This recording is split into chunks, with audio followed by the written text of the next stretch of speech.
Chapter 1. Arbor hid behind a tree and looked at Wu Yanjun, who was holding her stomach as she ran out from behind the slope. Her face was green from diarrhea, and he smiled. He had put something good in this auntie's cup just now, and it seemed like it was just starting to take effect. Arbor was like a nimble cat as he quietly scurried behind Wu Yanjun. He pursed his lips and tilted his head. He used the moderately sized hard rock in his hand and smashed it at the back of Wu Yanjun's head without any explanation. He smashed it 3 times in a row. Blood immediately flowed down from the back of her head. Wu Yanjun's eyes widened in shock. She couldn't even say a word before she fell to the ground with a thud.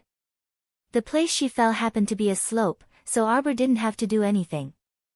She slid down by herself and rolled to the side of a man-made channel that was half dug. Half of her face was immersed in the dirty mud, and she didn't move at all. Arbor slowly followed down the slope. He came to Wu Yanjun's side and squatted down. He grabbed her hair with both hands and suddenly pressed it down, pressing it firmly into the mud. He still remembered that in his previous life, when this woman took his sister Jolin away from their family, she spoke highly of the rich family that adopted her, saying that they were kind and virtuous, as if they were living immortals that came down from the heavens to save the poor. But in the end, when they met again, Jolin was lying in the cold rain, her clothes barely covering her body. She had been abused from head to toe, and there wasn't a piece of good flesh on her body. She was thrown into the wilderness like a pile of trash, and wild dogs were gnawing on her ragged doll-like corpse. Little Lin was only 12 at that time. 12 years old, such a young life should have been very lively, but it turned into a cold corpse. It was this woman, this human trafficker who deserved to go to the 18th level of hell, who went against her conscience to earn money and pushed her sister into hell. At the same time, she also harmed countless children from poor families in the village. At this moment, the woman under Arbor's hand woke up in a daze, probably because her breathing was so rapid that she was almost suffocating. She subconsciously struggled. Arbor's dark eyes flashed with a cold light. Without thinking, he increased the strength of his hand and pressed the woman's head down into the water. The sudden pressure caused Wu Yanjun's entire face to be deeply buried in the mud. The sticky feeling poured into her eyes, ears, mouth, and nose, making her want to scream in fear. However, as soon as she opened her mouth, several large mouthfuls of muddy water were poured into her mouth, causing her breathing to become more rapid and her head to swell painfully. Arbor's eyes were cold as he stared expressionlessly at the woman who was on the verge of death.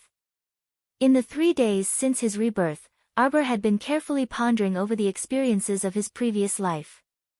It could be said that the appearance of this Wu Yanjun was the fuse that led to the tragic fate of himself and his family in his previous life. Whether it was her mother's depression and death, her father's forced marriage, her stepmother's deliberate indulgence, her younger brother's rebellious hedonism, or her and her younger sister's miserable ending, they were all related to this woman who was struggling bitterly in the mud in front of her. Therefore, he told himself in his heart that this two-faced and extremely vicious Wu Yanjun deserved to die. If you don't die, how can you change my future? If you don't die, how can you reverse the fate of my family? So, you'd better listen to me obediently. Just like this, obediently and straightforwardly, go. Die. Go. Why do I feel like I'm being targeted? Arbor subconsciously shrunk his shoulders. Chapter 2. Arbor felt a chill on his back, as if he was being stared at by a ferocious beast. Arbor's body tensed up, and he raised his head abruptly. His gaze turned slightly, and a wisp of cold murderous intent leaped in his dark pupils. Unexpectedly, he bumped into a pair of calm, solemn, and leisurely ink-colored phoenix eyes. Xiao Mu's heart instantly sank with a thump. This was the first time he committed a crime after his rebirth, and he was caught on the spot just like that. Arbor was a little speechless, but he was not frightened. A pair of pitch-black eyes stared at the other side quietly and motionlessly. Across the half-abandoned artificial channel, the 2 pairs of eyes met and stared at each other. On this side of the channel, there was a barren muddy road, and there was a shallow pit with every step. On the other side, under the feet of the young man, there was a thick layer of yellow soil, and a place filled with smoke and sand from the horse's hooves. He was about 13 or 14 years old, the age when he was dressed in fine clothes and riding a horse. He wore a thin spring white robe, spacious and not tied at the waist. His black hair hung down like a waterfall, fluttering along with his clothes. The young man's sleeves were lightly rolled up to his elbows, revealing his slightly bronzed skin under the scorching sun. When Xiao Mu looked over, she only saw a light breeze gently caressing his slightly disheveled forehead hair. His phoenix eyes, which were as resplendent and deep as pitch-black gemstones, radiated a serene and dazzling luster like a deep pool as he glanced around. But he did not know how long he had been riding the horse there. His face was extremely handsome, like the scorching sun, shining with vigor and high spirits. Behind him, there was a young man in black with a short lapel following him.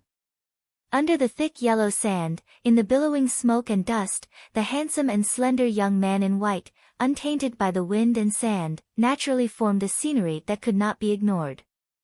It was as if as long as he stood there, everything in the world, in an instant, seemed to lose many colors, completely becoming a background that decorated his excellence and beauty. What was under his feet was just a piece of wasteland in the village, but in the eyes of others, it was as if he was standing in the main hall of the 3 states and 6 prefectures, overlooking the world, exuding an incomparable noble aura. Xiao Mu could tell that this youth's seemingly tranquil eyes concealed a sharpness that almost made people unable to look straight at him. It instantly made people associate him with the sharp and cunning leopards of the grasslands, who could pounce forward and ferociously bite your throat if you were caught off guard, causing people to feel an uncontrollable danger. Of course, if you looked at people's appearance, you would completely lose. After living 2 lives, if Xiao Mu still could not grasp this principle of being a human, then she really had lived in vain. Xiao Mu followed her animal instincts and intuitively sensed a dangerous scent from the unknown youth in front of her. She immediately retracted her hands and released Wu Yanjun from her death grip. She expressionlessly looked at the other side again. Then, he stretched out his hand and slowly straightened his clothes, smoothed his slightly messy hair, turned around, put his hands in his pockets, and slowly left. Behind the young man in white, there were more than 10 young men of the same age in black. After a long time, they tried to find their breathing again. One of them urged his horse forward and looked at Arbor's disappearing figure with a startled expression. "Master, that little girl just now, was she killing people?" This question was obviously nonsense. Didn't people with discerning eyes see it just now? The young man in white turned his head, and a trace of a sneer appeared on his incomparably beautiful face under the spring moon. The young man in black with a straight posture and eyes as sharp as an eagle's raised his hand and touched his nose with an embarrassed expression. This subordinate was just saying. That little girl grabbed a hard rock and smashed the back of the fat woman's head. Then, when the fat woman rolled down the slope, she indifferently pressed her into the mud and tried to suffocate her. The whole set of killing actions was very skillful. Her expression was also abnormally calm, so calm that it was almost creepy. Although in the end, she did not succeed because she found out that they were present, but looking at her age, she was at most 5 or 6 years old. She could be so ruthless. That's right, her movements, the power she controlled, seemed to be a little strange. Most importantly, later on, when she found out that they had witnessed the whole process of her killing, she could still act as if nothing had happened. She just straightened her clothes and calmly walked away. This.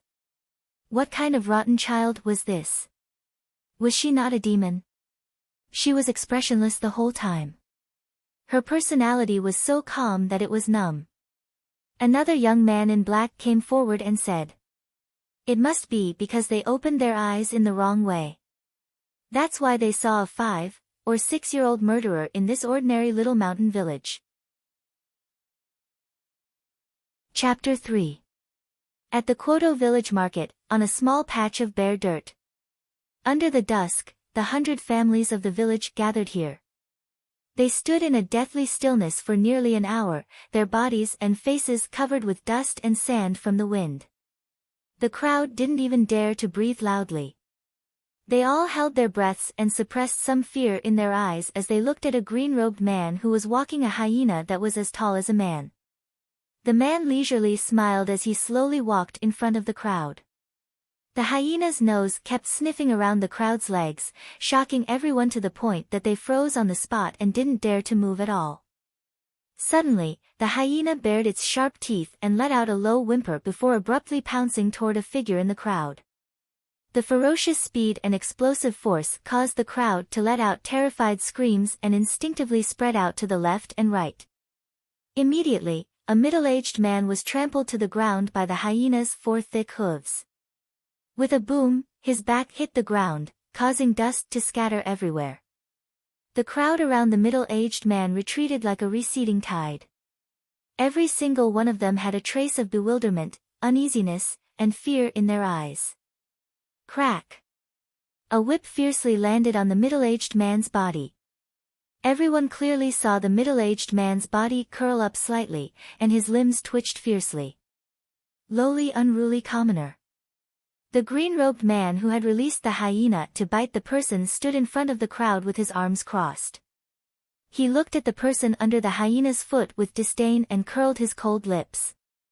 He mocked, as everyone knows, the magnetite mine belongs to Tiandao sect.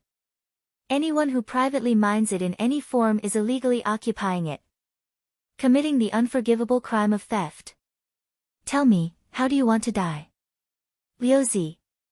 A woman with messy hair and an 11 or 12-year-old girl rushed out from the crowd. The two of them scrambled forward. But, they were whipped several times by the green-robed man. They screamed in fear and retreated with a panicked expression on their faces. Let's go. Let's get out of here. Xiao Lu shouted in fear when he saw his wife and daughter rushing out. The hyena straightened its body.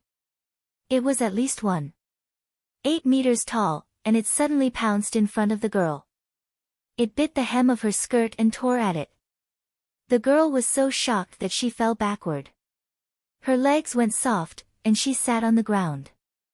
She supported herself on the ground with both hands and screamed in fear. On the other side, Arbor was standing in the crowd with his father, Xiao Zhongbang, in his arms. His face was filled with displeasure. After all, her mental age was already so old. How could she like being hugged by her father? Moreover, she was still suppressing a trace of anger and dissatisfaction towards this father of hers. Wei Ziqin looked at Xiao Lu's family of 3 worriedly. She lowered her head and looked at her 3-year-old daughter, Xiao Lin, who was hugging her calf and hiding behind her. She patted her daughter's head and comforted her softly. Don't be afraid, child. It'll be fine. This was only his mother's feeble consolation. How could he be fine? In the center of the crowd, the hyena, which was as tall as a person, chased after the panic-stricken Xiao Lu's daughter. It tore at her skirt like it was playing with a toy. Although the onlookers were angry, they did not dare to say anything. Meanwhile, the green-robed man who allowed the hyena to bully the girl stood to the side with a chuckle. He looked at this good show with a mocking gaze. The girl's clothes and skirt were torn off piece by piece, falling down like snowflakes. The tattered clothes could cover less and less skin. The village chief of Quoto village stood there with his walking stick. His face was filled with anger as he looked up at the luxuriously dressed patrolling officials beside him. However, the officials turned a blind eye to the bullying of Xiao Lu's daughter. They stood beside a young noble and fawned over him with flattering smiles. However, the young noble did not have a good expression. He even ignored the officials who were nodding and bowing. His gaze followed the green-robed man uneasily, and a thin layer of sweat seeped out of his forehead. Tell me, where is the magnetite mine that you privately mined? The green-robed man grabbed the hyena's leash and stepped on Xiao Lu's chest. He used so much strength that Xiao Lu's face flushed red. His chest was so stifled that he could not speak. Chapter 4. Sirs, please forgive us. How could we dare to privately mine the magnetite mine? Our family has lived in Kwoto village for generations, and we're all dutiful and good citizens. Qiao Lu's aunt crawled to the green-robed man's side and begged for mercy with tears and snot streaming down her face. She reached out to tug at his sleeve, but the latter kicked her to the ground with a look of disdain. Lies. You have the smell of magnetite on you, so you can't fool my hyenas, that person shouted angrily. Two other Heavenly Tao sect disciples wearing the same style of green robes quickly walked forward. One of them picked up the 11 or 12-year-old girl from the ground, leaving the girl's torn clothes to fall to the ground. The girl struggled, but she was smashed to the ground by a heavy slap and couldn't get up for a long time. Qiao Lu's aunt screamed and abandoned her husband, crying as she crawled toward the girl. She shakily took off her coat and draped it over the girl's shoulders, repeatedly calling out, Xiaoya, Xiaoya. Mother, mother. Xiaoya tightly clutched her mother's coat, her knuckles turning white. Her small face was filled with confusion and dizziness. 4 or 5 cold glinting swords were pointed at the chests of Qiao Lu's family of 3. I'll ask you one more time, where is the magnetite mine? Tell us the truth, and we'll leave your corpses intact. Otherwise, don't blame Heavenly Tao sect for being ruthless. Suddenly, the sound of a dozen or so horses galloping came from the distance, stirring up clouds of dust and choking everyone to the side, quickly opening up a wide path for the group of horses to pass through. Arbor took advantage of the chaos to struggle, quickly breaking free from his father's embrace. He nimbly jumped to the ground and ran toward Xiao Lu's family of 3. Jojo, Mother Wei Ziqin cried out in alarm. The sound of the horses' hooves stopped, and the group of black-robed youths nimbly dismounted.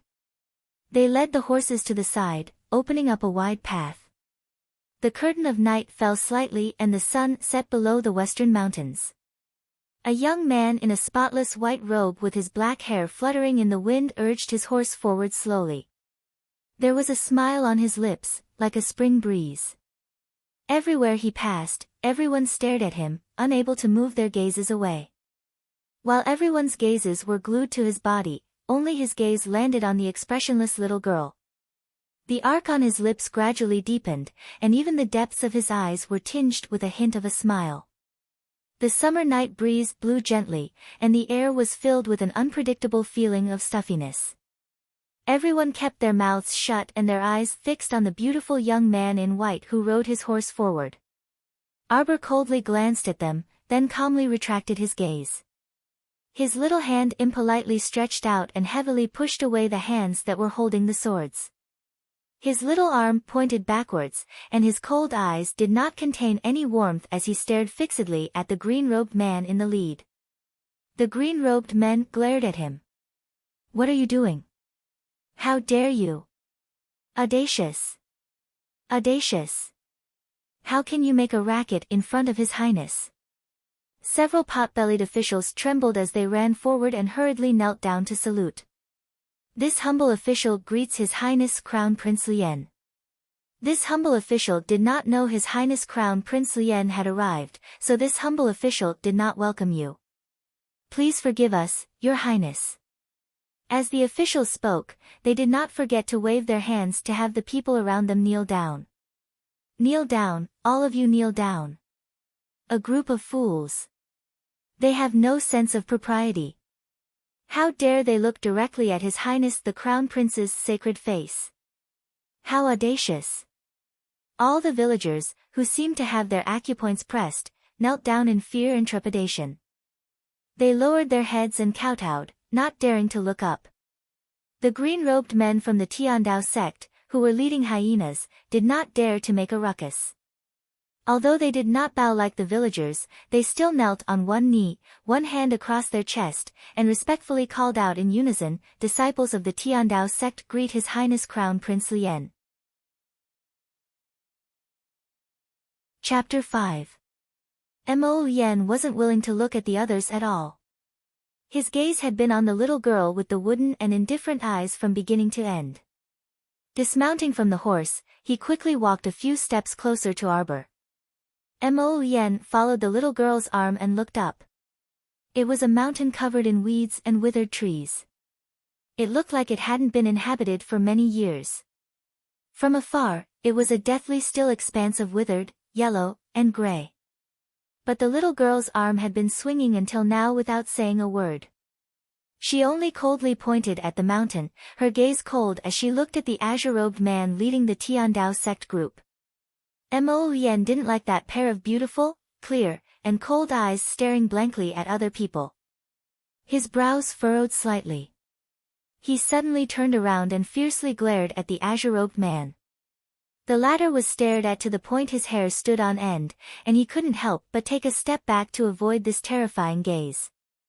Mo Lien suddenly broke into a smile like the spring wind and rain, as if that sharp and icy glance from before was just an illusory glance. He turned to look at the silent arbor and seemed to instantly understand the little fellow's gesture. He softly asked, "Magnetite mine? On that mountain?" As soon as he said this, the gazes of the azure-robed men from the Tiandao sect all changed. The young nobleman who was being flattered and fawned over by the officials trembled slightly. Cold sweat once again seeped out of his forehead. It was as if Mo Lien had only noticed that noble young sir who was sweating profusely at this moment, and his handsome face was tinged with a hint of a smile. He turned around and nodded at that person. "So my dear third royal brother is also here." The young nobleman Mo Ting drew back the corners of his mouth. He seemed to want to pull out a friendly smile, but that smile seemed to have been carved out by a knife. He only managed to draw a stiff arc. Mo Lien was just casually greeting him. When she saw the stiff and unnatural expression on her dear third brother's face, the smile in her eyes deepened. She walked towards Arbor and naturally held her little hand. "Let's go. Take us there." Xiao Mu retreated a step with wariness in her eyes, avoiding Mo Lien's finger. She then stretched her small arm across old Sixth Xiao and his family of 3. "You'll only bring us over if you release them?" Mo Lien really wanted to praise herself for being so quick-witted. Although the little girl didn't say anything, she always understood what she meant. "How dare you? You dare to negotiate with our Tiandao sect? Let them go." Mo Lien said indifferently, causing the disciples of the Tiandao sect to choke. "Your Highness." The Heavenly Dao sect disciples were dissatisfied. The Heavenly Dao sect had a transcendent status in the entire Seikong planet. These disciples had always been revered and flattered by others. The Crown Prince's tone was a bit too much. This Crown Prince said, "Let them go." Crown Prince Lien's voice was neither loud nor soft, and his tone wasn't even strict. He repeated his words. As soon as he finished speaking, the dozen youths in black behind him unsheathed their swords at the same time and gathered murderous intent in their eyes. The disciples of the Tiandao sect looked at Mo Lien angrily but didn't dare to say anything. They opened their mouths but didn't dare to refute. They knew very well that if they dared to refute, the outcome would be death. Those familiar with Crown Prince Lien generally knew that the Crown Prince, who was as calm and tranquil as a banished immortal, was only elegant and refined on the surface. In reality, this Crown Prince was full of schemes and was used to acting arbitrarily. Even the 2 deputy sect masters of the Tiandao sect were extremely courteous to Crown Prince Lien and didn't dare to casually offend him. Once Crown Prince Lien was enraged, those who offended him would most likely be annihilated and die. What Crown Prince Lien disliked the most was repeating the same sentence over and over again. Generally, what he said was equivalent to the final decision, so those close to him wouldn't foolishly repeat the same question. Murderous intent had already condensed in his nonchalant tone. The disciples of the Tiandao sect could only hold their anger and step back. They waved their hands and let old Xiao and his family go. Chapter 6. Jojo. Wei Ziqin covered her mouth as she gazed at her eldest daughter, who had been left alone. She couldn't hide the worry and fear in her eyes. "You can lead the way now, right?" Crown Prince Lien looked at the little girl with a smile. From the moment he met her by the canal until now, the little girl's face had always been expressionless. That apathetic and cold face really wasn't cute. Just like now. That pair of eyes that were clearly filled with autumn ripples and sweet and soft now sparkled with the luster of a clear and cold moon. The depths of her eyes were cold and solemn, without the slightest ripple of emotion. Her small face was expressionless, and there was no reflection of anyone in her eyes. There was only coldness, and only indifference and disregard alternated. Chaotic mountain arbor, green moss, and fragrant sunshine. That day, that person, as time passed, slowly entered her eyes, her heart, and her bones. Many years later, when she recalled it from the beginning, Mo Yen couldn't help but sigh. This was destined to be bewitched, a fate that she couldn't break free from. Even if she were to choose again, the ending would probably not change. Crown Prince Lien reflexively reached out, but Arbor dodged in a flash. Arbor cast a glance at his parents from afar and nodded slightly to show his reassurance. He turned and walked toward the back of the mountain. Hulun Mountain surrounded the entire Kwoto village in the center and was extremely large. Arbor moved very quickly. He found a path at the foot of the mountain and climbed up the mountain with all his might. Mo Yen and the group of black-clothed youths followed closely behind, followed by the several Heavenly Tao sect disciples who were leashing hyenas and their attendants. Third Prince Mo Ting gritted his teeth and followed at the back, sweating profusely.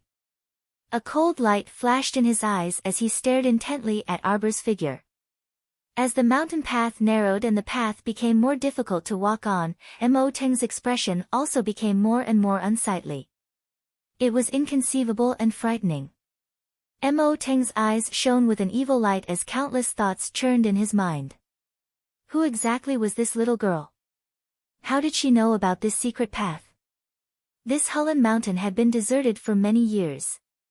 Why did the little girl feel like she was walking in her own home when she walked in this mountain? It was so familiar that it made people feel a chill run down their backs. This section of the mountain road was very steep. There were no man-made mountain paths at all. Walking on the muddy mountain road was like climbing. There were withered branches everywhere. If one was not careful, one's clothes would be pierced by the sharp branches. After climbing for about an hour, Arbor stopped in front of a hidden cave. For an ordinary child, this was simply an arduous journey that was as difficult as ascending to the heavens. Even the Heavenly Tao sect's disciples were panicking. Their faces were pale and their clothes were torn. However, this little fellow's expression didn't change at all.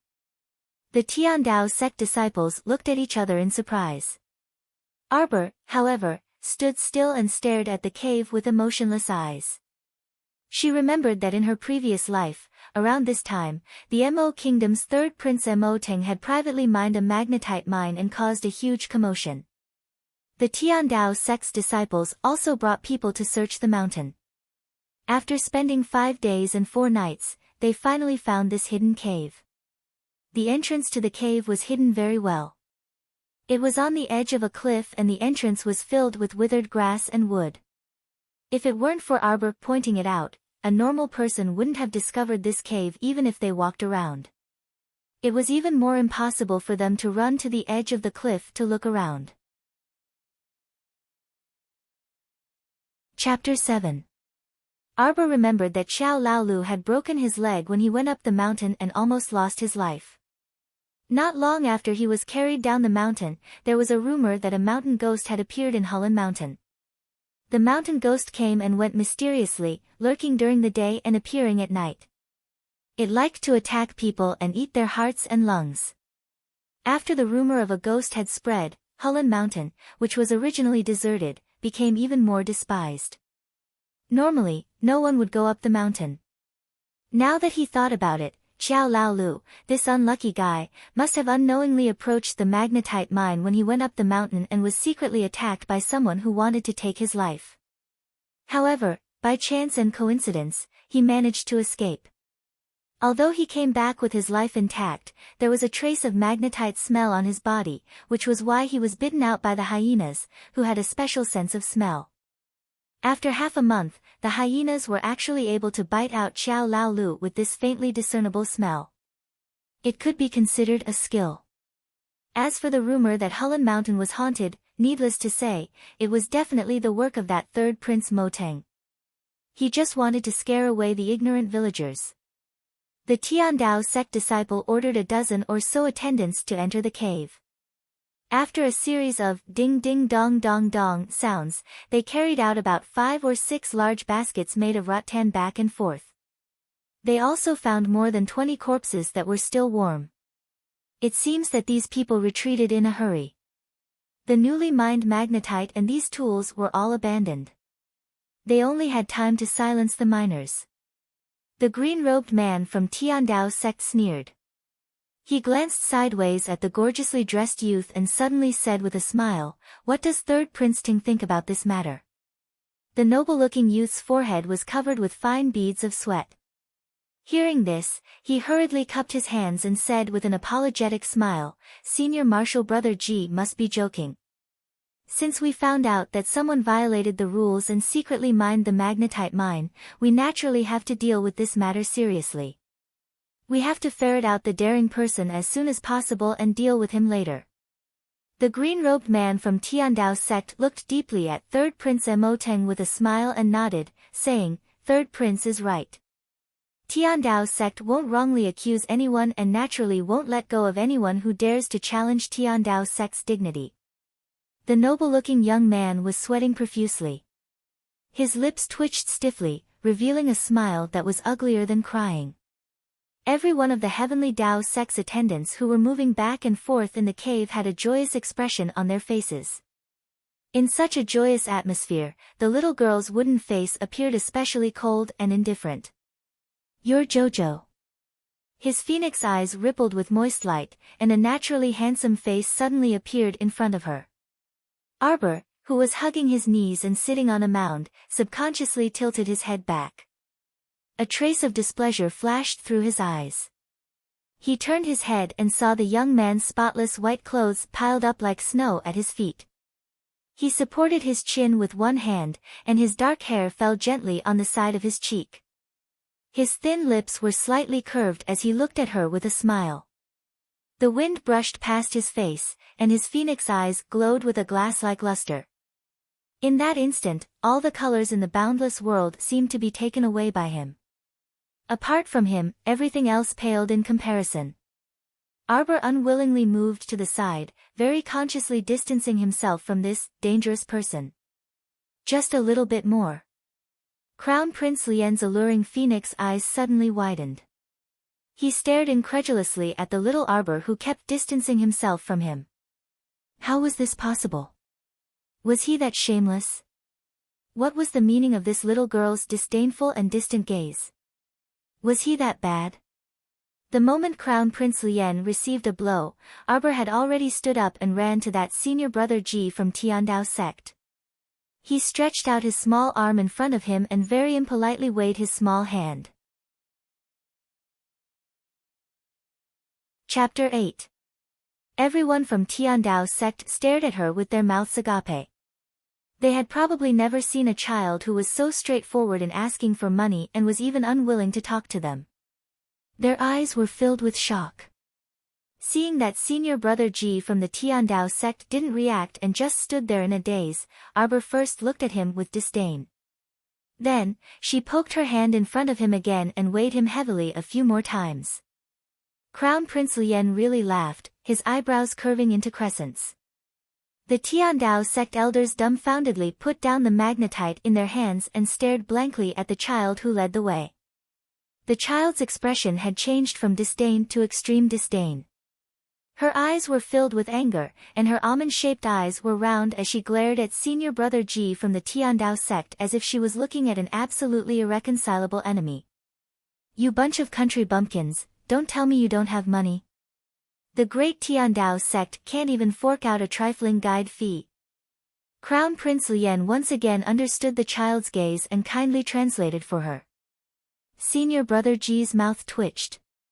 He stiffly reached into his clothes and took out a small silver pouch, throwing it into Arbor's open hand. "Take it." The child unceremoniously opened the silver pouch in front of him and flipped through it. There were more than 10 taels of silver in the pouch.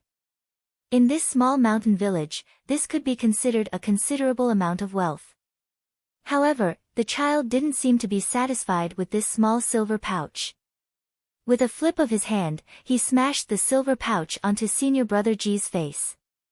The disdain and contempt that overflowed from his eyes almost flowed out of his wooden face. The way she looked at the people from the Tiandao sect really made them anxious. Crown Prince Lien laughed again and translated, "Are you trying to dismiss a beggar? Too little."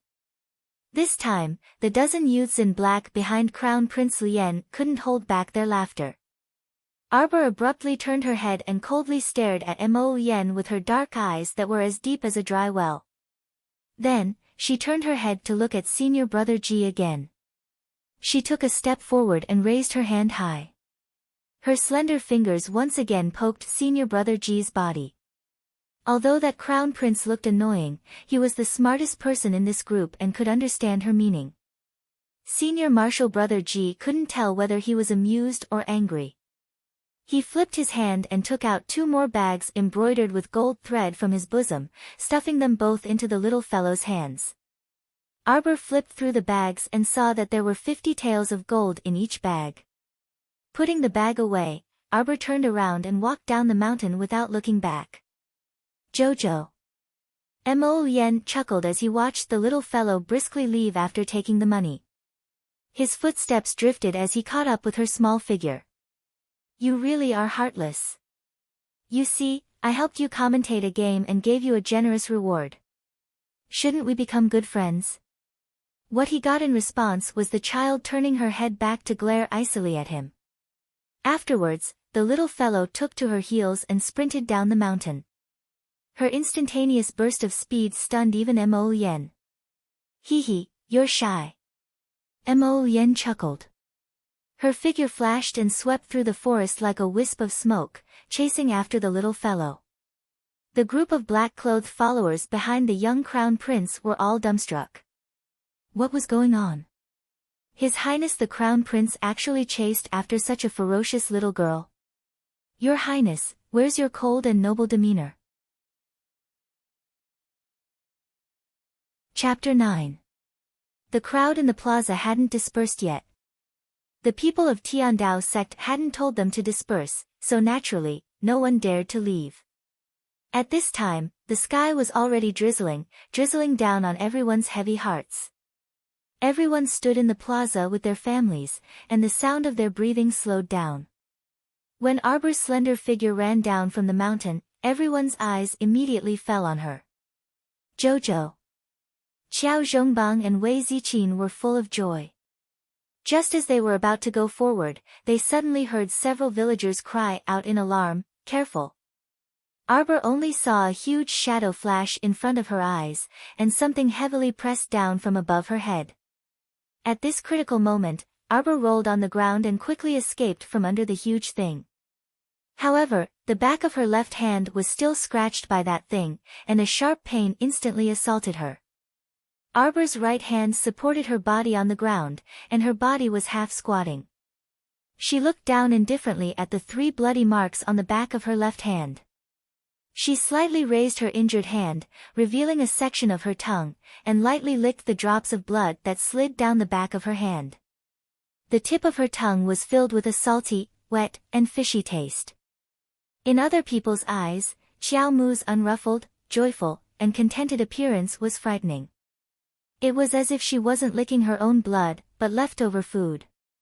Her cold gaze fell on the 3 feet in front of her, and her eyes were calm without the slightest trace of human life. The atmosphere in the plaza became even more oppressive. Everyone huddled together, constantly suppressing their breathing, and nervously watching the 2 young girls, one tall and one short, on the plaza. Compared to the short and petite Xiao Mu, who was dressed in a dusty cotton robe, the girl in front of her was about 12 years old. She was adorned with pearls and jade, and she wore a camellia yellow flower pattern dress, which made her delicate and pretty appearance even more gorgeous. The girl was leading a huge hyena and was sizing up Arbor from the corner of her eyes. When she saw the other party's disdainful and indifferent glance, she suddenly became angry. It's just as the disciples said. You stinky girl, you're very arrogant. Xiao Mu's soft and warm tongue carefully licked the blood on the back of her hand, and there was also a faint red stain on the corner of her lips.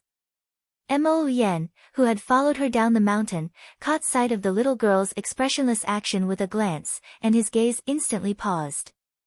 What a wooden baby. Eat her. The 12-year-old girl suddenly let go of the hyena's leash, raised her chin arrogantly, and looked at Arbor as if she was looking at a dead man. The giant hyena stomped its 2 hind legs and bared its teeth as it whimpered. Sticky liquid dripped from its mouth as it assumed an attacking posture. Stop! Mo Yen coldly rebuked and threw a fierce glare at the hyena. As if it felt a great threat, the hyena subconsciously shrank back. The girl turned her head, and her eyes instantly shone brightly. She dashed toward Mo Yen like a butterfly through flowers. Brother Lien. With a flick of his sleeve, Mo Yen sidestepped to avoid contact with her. A severe glint suddenly flashed in his eyes, and a slender jet-black sword appeared in his hand, almost slicing off the girl's 5 fingers. Fortunately, the girl retracted her hand quickly. The moment she saw Mo Lien's fierce expression, she immediately remembered the rumors that Crown Prince Lien was a clean freak who didn't like people close to him. The moment she retracted her hand, the long nail on her middle finger was cleanly cut off. If she had been a second later, her fingers would have been gone. The girl trembled all over as if her bones had been pulled out. Her whole body went limp, and she fell to the ground. Her bright eyes were filled with pitiful tears. She bit her lip and looked at the high and mighty crown prince, who seemed like an unapproachable god.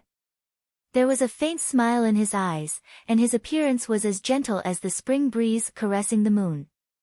However, his merciless attack was so fast that it made people despair.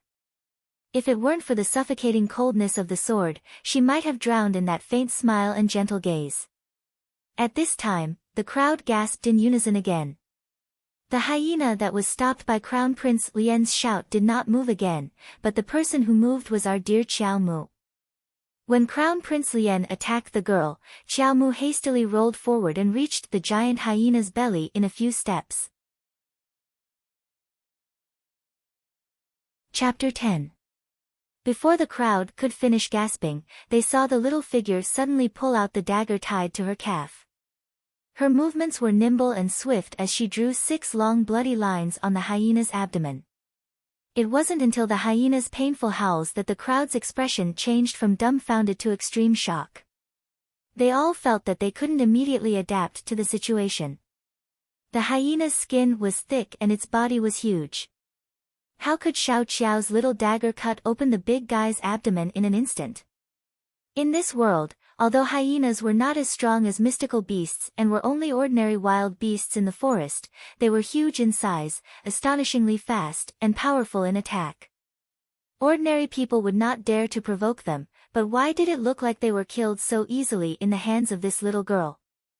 Looking at the hyena that was rolling back and forth on the ground with its internal organs and blood dripping down, most people could not help but turn around and vomit as well. They felt that this scarlet visual conflict was too shocking. The little girl stood beside the giant hyena that was slowly curling up into a ball and gradually dying.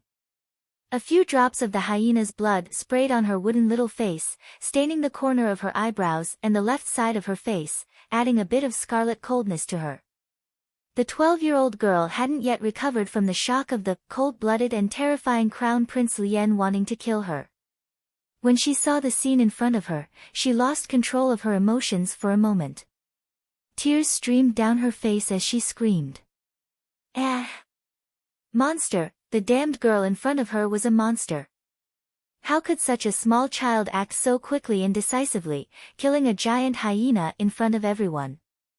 Xiao Mu's figure flitted in front of the girl at an incredible speed, and the instant she spread her fingers, she grabbed the other party's neck and flung her to the ground. She then fiercely tightened her grip, successfully extinguishing the girl's unpleasant screams.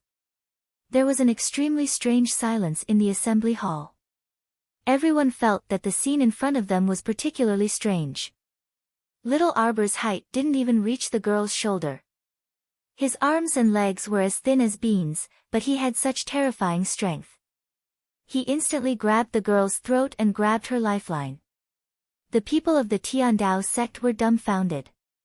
They were stunned for half a minute before one of the young disciples woke up and shouted, "Stupid girl, you dare to lay your hands on Miss Lu?" A fist smashed towards Arbor's back. Arbor nimbly turned around and quickly blocked Miss Lu's fist. Seeing that the huge fist was about to hit Miss Lu's pale face, the disciple was so scared that he hurriedly pulled back his fist. However, because he couldn't control his strength freely, he was injured by the backlash of his own strength. He staggered back a few steps and sat on the ground. Arbor grabbed Miss Lu's neck and dragged her forward. He raised his leg and kicked the disciple's jaw. The sound of the disciple's jaw shattering was especially shocking in the silent meeting hall. Everyone looked at her with a petrified expression, only to see Arbor kick the back of Miss Lu's knee, making her kneel on the ground. Arbor grabbed the back of Miss Lu's neck with one hand and slammed her head on the ground with all his strength. With a loud bang, Miss Lu was forced to kneel. Her forehead heavily hit the yellow sand, making a muffled sound. It was like a heavy hammer smashing into everyone's heart. Senior Marshal Brother Ji and a group of Tiandao sect disciples came down from the mountain carrying 5 or 6 baskets. When they saw this cruel scene, they instantly howled and rushed towards Arbor. "What are you doing? How dare you be so cruel to Junior Marshal Sister Lu?" Chapter 11. Without waiting for Senior Brother Ji and his group to angrily launch an attack, Xiaomu had already grabbed Miss Lu's messy hair and dragged her to her side like a marionette. In the next second, a snow-white dagger was placed horizontally across Miss Lu's neck, successfully stopping Senior Brother Ji and his group in their tracks. Their eyes all carried traces of fear and anger. "Let Junior Sister Lu go. We can still spare your life." 2 Tiandao sect disciples glared at Arbor with murderous intent. Arbor coldly glanced at the 2 people and ignored them. He pulled the dagger in his hand and cut Miss Lu's snow-white forehead. Ah! Miss Lu seemed to have just recovered from the shock of being beaten. The sharp pain on her forehead and the terrifying feeling of sticky blood dripping down made her tremble uncontrollably. She screamed out in a high-pitched voice. But very quickly, a cold sensation on her neck caused her to completely shut up, leaving only her body trembling uncontrollably. The Tiandao sect disciples were so angry that they raised their fists and were about to charge forward. Unexpectedly, Crown Prince Lian's mocking voice came from the side. "I advise you to take a good look before making a move." Senior Brother Ji also reflexively reached out to block that impulsive disciple. When he heard Crown Prince Lian's words, he couldn't help but be startled and turned to carefully size up Arbor. His gaze actually changed slightly, and it immediately stopped on the little girl's small hand holding the dagger. That small hand looked soft and weak, but a faint white light covered it, making the dagger in her hand lustrous and ghastly white. Mystic energy. Senior Brother Ji's expression was startled, but it soon turned to joy. He really didn't expect that such a precious mystic cultivator would appear in such an insignificant and shabby village. Looking at the girl's appearance, it seemed like her mystic meridians had just awakened. He didn't know how she muddle-headedly activated her mystic meridians and activated her mystic energy. Although everyone could attempt to activate their mystic meridians at the age of 7, under normal circumstances, they could only do so under the guidance of their seniors and teachers and after using their own mystic energy as a guide. Moreover, it was very rare to succeed in activating mystic meridians on the first try. On the entire Seekong planet, the number of mystic cultivators only accounted for 1 in 10,000 of the total population. In other words, in the entire Seekong planet, ordinary people without mystic veins occupied the vast majority. From this, it could be seen how precious Xian masters were. Every appearance of a mystic cultivator was bound to be a grand event that caused a sensation. It could be seen that the girl's current profound energy aura was still very weak, so much so that her control over it wasn't very good. It was faintly discernible from time to time, but she was able to successfully open her own profound veins without the guidance of a teacher. This kind of talent was worthy of being said to be shocking. At this time, senior brother Ji still hadn't expected that his junior sister Lu, who was a level 2 mystic cultivator, wouldn't be able to withstand a single blow from the savage little girl. She didn't even have the strength to resist. Senior brother Ji's expression clearly relaxed. Little girl, you're a mystic cultivator, and so are we. The Heavenly Tao sect had always welcomed all mystic cultivators with the greatest enthusiasm. One had to know that all the Xian masters in the world were kindred spirits. If you have anything to say, we can talk it out. Release junior sister Lu first. Arbor flipped his hand, revealing 3 glaring bloodstains on the back of his left hand. His eyes were emotionless as he stared at his opponent coldly. Senior brother Ji's outstretched hand suddenly trembled. For some reason, his mind went blank on the spot, and he shouted, "Compensation, compensation. We're willing to compensate. Everyone, dot." Senior brother Ji. The Heavenly Tao sect disciples around him all felt their faces flush. Wasn't this senior brother Ji too quick to change sides? This dramatic scene simply left everyone at a loss for what to do. Chapter 12. Senior martial brother Ji swiped through the air and took out a rectangular treasure chest inlaid with a dozen small red gems. He beamed as he handed it over to Arbor. When the treasure chest was opened, the light of pearls and jades inside nearly blinded everyone's eyes. The villagers of Quoto village had never seen so much jewelry in their lives. The women and girls of Quoto village usually only used a fishbone hairpin or an ordinary, low-quality wooden hairpin to tie up their hair. Even jade hairpins were rarely seen, so when had they ever used such expensive jewelry? A trace of envy appeared in their eyes, and their gazes gradually became fervent as they looked at the treasure chest. Who wouldn't like jewelry surrounded by pearls and jades? Senior martial brother Ji was full of confidence, but who would have thought that he would encounter such an oddity? Arbor glanced at the chest and then retracted his gaze, clearly showing his lack of interest. What was even more amazing was that this child even forcefully patted the gold-embroidered pouch that he had stuffed into his chest. Others didn't understand what Arbor meant, but how could senior martial brother Ji and some Tiandao sect people not understand? This little fellow clearly said that he wanted gold. He only wanted gold. He didn't like jewelry. He didn't want it. Everyone from Tiandao sect twitched their mouths. Senior martial brother Ji helplessly put away the treasure chest and handed it to Arbor with a box of small gold ingots. He opened the lid of the chest for her to take a look, and a dazzling golden and orange light once again blinded the villagers of Quoto village. Here are 300 taels of gold as compensation for you, little miss.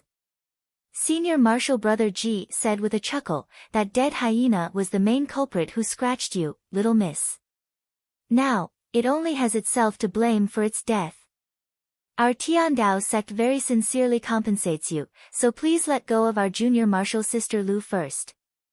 Arbor glanced over and exerted force in his hand, abruptly pushing Lu Yexin forward without even looking to see if she was about to fall to the ground.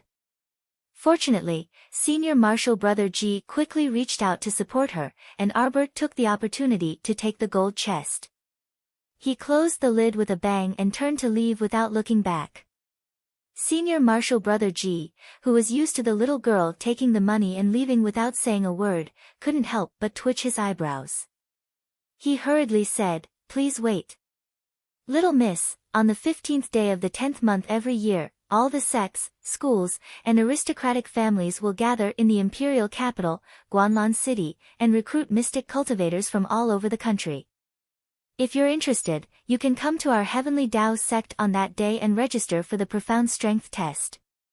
At that time, there will be a specialized teacher to teach you how to accurately use mystic conscious and open the inner world unique to us mystic cultivators. Senior brother G's eyes curved into crescents as he watched the girl stop in her tracks, anticipating that she would turn around. The surrounding villagers were also envious. They looked at Arbor, who had stopped in his tracks, and thought, "Old Xiao's family is really amazing this time." How great of an honor was it to have a mystic cultivator appear in the family without anyone noticing. Inner world? It was an unusual treasure that normal people didn't even dare to think about. It was said that mystic cultivators who opened their inner world could immediately possess 3 to 5 cubic meters of storage space and could carry many personal items with them, especially those precious treasures that they didn't feel safe leaving outside. Compared to the storage cabinets made by artificers and placed in various cities, the inner world was clearly more convenient, faster, and had more privacy. Thus, tens of thousands of normal people were endlessly envious. Arbor's footsteps only paused for a moment before he returned to his parents' side without looking back. Senior martial brother G was dumbfounded, and a disciple beside him angrily roared, "What's with that attitude? Don't think that you can look down on everyone just because you've become a mystic cultivator. The path of a mystic cultivator is very long. Without the earnest guidance of seniors and teachers, you can't even display 1% of your mystic energy's effectiveness. Senior martial brother G kindly invited you to join our Heavenly Tao sect. Don't be so ignorant and blindly arrogant and conceited." Not interested. Arbor finally turned around and glanced at the Heavenly Tao sect crowd as if he was being charitable. In front of the petrified crowd, his voice was cold, heartless, and terrifyingly clear as he spat out 3 words. Chapter 13. What? That Heavenly Tao sect disciple's chest felt stuffy, and he stammered, almost unable to recover his wits. This girl actually said she wasn't interested. Not interested. She said she wasn't interested. Not only did this dazed Heavenly Tao sect disciple think that he had misheard, but all the surrounding Quoto village villagers also thought that they were hallucinating. It couldn't be. How could Xiao Mu, this little girl, flatly refuse the Heavenly Tao sect's invitation? So you're not a mute. Crown Prince Lien, who suddenly turned in front of Arbor, was so fast that even Arbor's parents felt their vision blur. Before Qiao Zhongbang could react, he found that his daughter had been grabbed by the temperamental Crown Prince Lien, and he retreated a few steps to the side of the crowd. Arbor, who had just returned to her parents' side and hadn't had time to speak with them, was instantly very displeased. She glared at Crown Prince Lien, and her entire body automatically emitted a cold aura that kept people away. However, this lord actually completely ignored her. Not only was he not afraid of being frostbitten by the cold aura, he even openly left the crowd with the child in his arms. The dozen or so black-clothed youths all looked at each other for a long time, and the same question appeared in their eyes at the same time. They had just discovered that the Lord's order to not let unrelated people get close to him seemed to have no effect on this little girl. Sitting on a withered tree trunk as thick as an arm, all she could see was the withered trees of Hulun Mountain. The scene of decline was just like this chaotic world, making one unable to see the slightest bit of hope. However, the world didn't know that under this withered land, there was a paradise with abundant resources hidden in the depths of Hulun Mountain. The baskets of magnetite that they dug out today were nothing. There was a large magnetite mine mountain in the paradise, and it was undulating with countless magnetite. In her previous life, this paradise was excavated when she was 10 years old, and it caused a commotion among various factions. People were greedy, and several major factions fiercely fought over it, resulting in countless casualties. At that time, the zombie disaster had already erupted, and the world was hard for people to survive. This resource-rich mystic realm became the holy land that almost everyone yearned for.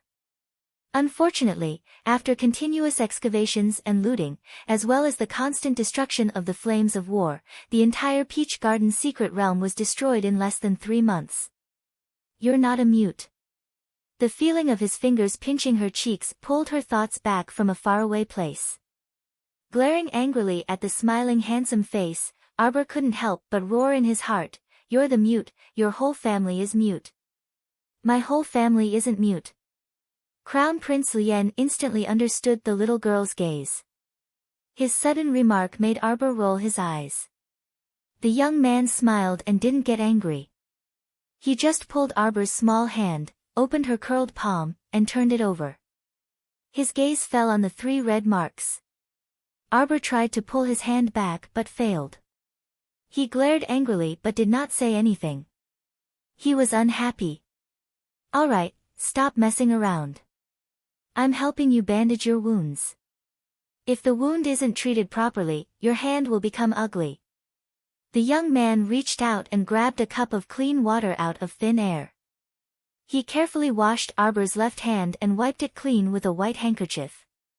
A bottle of ointment concocted with a secret recipe appeared out of thin air in her hand. When she opened the lid, a faint fragrance assailed her nostrils. Xiao Mu's emotionless eyes suddenly twitched, and her beady black eyeballs rolled. You like it? I'll give it to you when I'm done. The young man was applying the ointment for Arbor. His hands didn't stop moving, and he didn't even raise his head as he spoke with a smile. Chapter 14. Xiao Mu did not refuse when she heard this. It was already the middle of the 6th lunar month. If the pattern from her previous life did not reverse and the timing matched, then a terrifying calamity would erupt on the first day of the 7th lunar month 15 days later, the calamity of zombies. At that time, surviving in this chaotic world would be even more difficult than it was now. Medicine was something that everyone would use. When this ointment was applied, the wound would no longer feel pain. It had an excellent hemostatic effect, and the color of the wound would immediately lighten. There was a heaven and earth difference between the efficacy of this ointment and the low-grade medicine circulating in the world. It must be an excellent medicine. Since someone was so generous as to give it to her, she would accept it. Alright, the wound will basically scab over at night. After you wake up, your hand will be as good as new. The youth held her thin wrist and gently blew on it. It doesn't hurt anymore. Arbor couldn't help but roll her eyes at him. Did he think he was an apothecary? Blowing on air. She did know that after the zombie outbreak in her previous life, a group of people with special abilities appeared in addition to mystic cultivators, including apothecaries with medicinal properties all over their bodies. A high-level apothecary could indeed heal a person's wound with just a few breaths, but the prerequisite was that you were an apothecary. And you had to be a high-level apothecary or above. Your every breath carried medicinal properties, and you could heal a group of people by just casually blowing a few breaths containing medicinal properties. But youth, you're not an apothecary. Arbor tried to pull her hand back but couldn't, so she glared at him angrily. That's enough. I've already applied medicine and bandaged your wound. Why aren't you letting go? Crown Prince Lien ignored the little girl's glare and even pinched her puffy cheeks. Why aren't you talking? I'm not in the mood. You have to talk even if you're not in the mood. People need to communicate with each other to understand each other. Who the hell wants to understand you? A certain child glared at him with her round eyes, almost wanting to curse. Mo Lien burst into laughter and poked her fleshy cheeks. We're friends. Friends? Arbor's pitch-black eyes gradually cooled, as if a basin of ice water had been poured over those beautiful eyes, chilling them to the bone. I don't need it. She didn't need things like friends. Friends? What are friends? Friends were meant to be sold, it was just that the price was high and the price was low. The friend she had trusted had sent her into an experimental cage, broke her limbs, and made her crawl in the dark forever. He used some strange little hammers and nails to hit her body, looking for clues to expand her inner world. In the past, she naively believed that there was such a thing as true love in this world. And then? Other than her mother, who had passed away early due to depression, it seemed that no one had ever given her such a luxurious gift. Later on, she didn't need it anymore. She didn't need anything. Now. I don't need such a tacky thing. Friends? True feelings? She didn't have it, and she didn't need anyone to give it to her, because it was nice to be alone. It was clearly a pair of watery, round, and beautiful eyes, but they contained such a cold light. This was really too incongruous. Jojo, we will be friends. The young man tilted his head slightly, with a hint of interest and expectation in his eyes. Look, even if you don't open your mouth to speak, I can instantly understand your thoughts. What does this mean? This is the so-called fate, isn't it? Arbor's eyes flashed with vigilance. She snatched the ointment from the young man's hand and jumped down from the tree. Chapter 15. As Xiao Mu fled, the youth's lustrous phoenix eyes filled with interest and anticipation flashed past her eyes from time to time. This kind of interested gaze was like looking at a little pet. It reminded her of her previous life, the man who doted on her like she was a kitten or a puppy. He treated her like a small animal and locked her up in an iron cage. He fed her 5 or 6 meals a day and served her well. Every time there was a festival or when he attended a banquet, he would dress her up beautifully and carry her out for others to see. She would receive the praise of others against her will. Every time he heard others praise her beauty and uniqueness, the man's eyes would curve into crescents and emit a gentle light. That pair of dark green eyes that were as deep as emeralds seemed to have magical powers that could suck a person's soul bit by bit into a boundless emerald vortex. He would look at you with a smile like that, making you unable to reject him. She had had enough of those terrifying days. In the depths of her heart, this man who was as powerful and perverted as the devil had become her lifelong nightmare. Every time she thought of her previous life, she would wake up from her nightmares again and again. Then, she told herself. Arbor, you've been reborn. Your life has started all over again. In this life, she must turn everything around and not let herself suffer any more grievances or pain. Don't have any interest in her. Her heart was already a pool of stagnant water that had been sealed in ice for thousands of years. No one could penetrate it. Unless you want to completely understand what it meant to be heartbroken, and what it meant to be covered in cuts and bruises. Anyone who was interested in her would die in her hands sooner or later. There was no exception.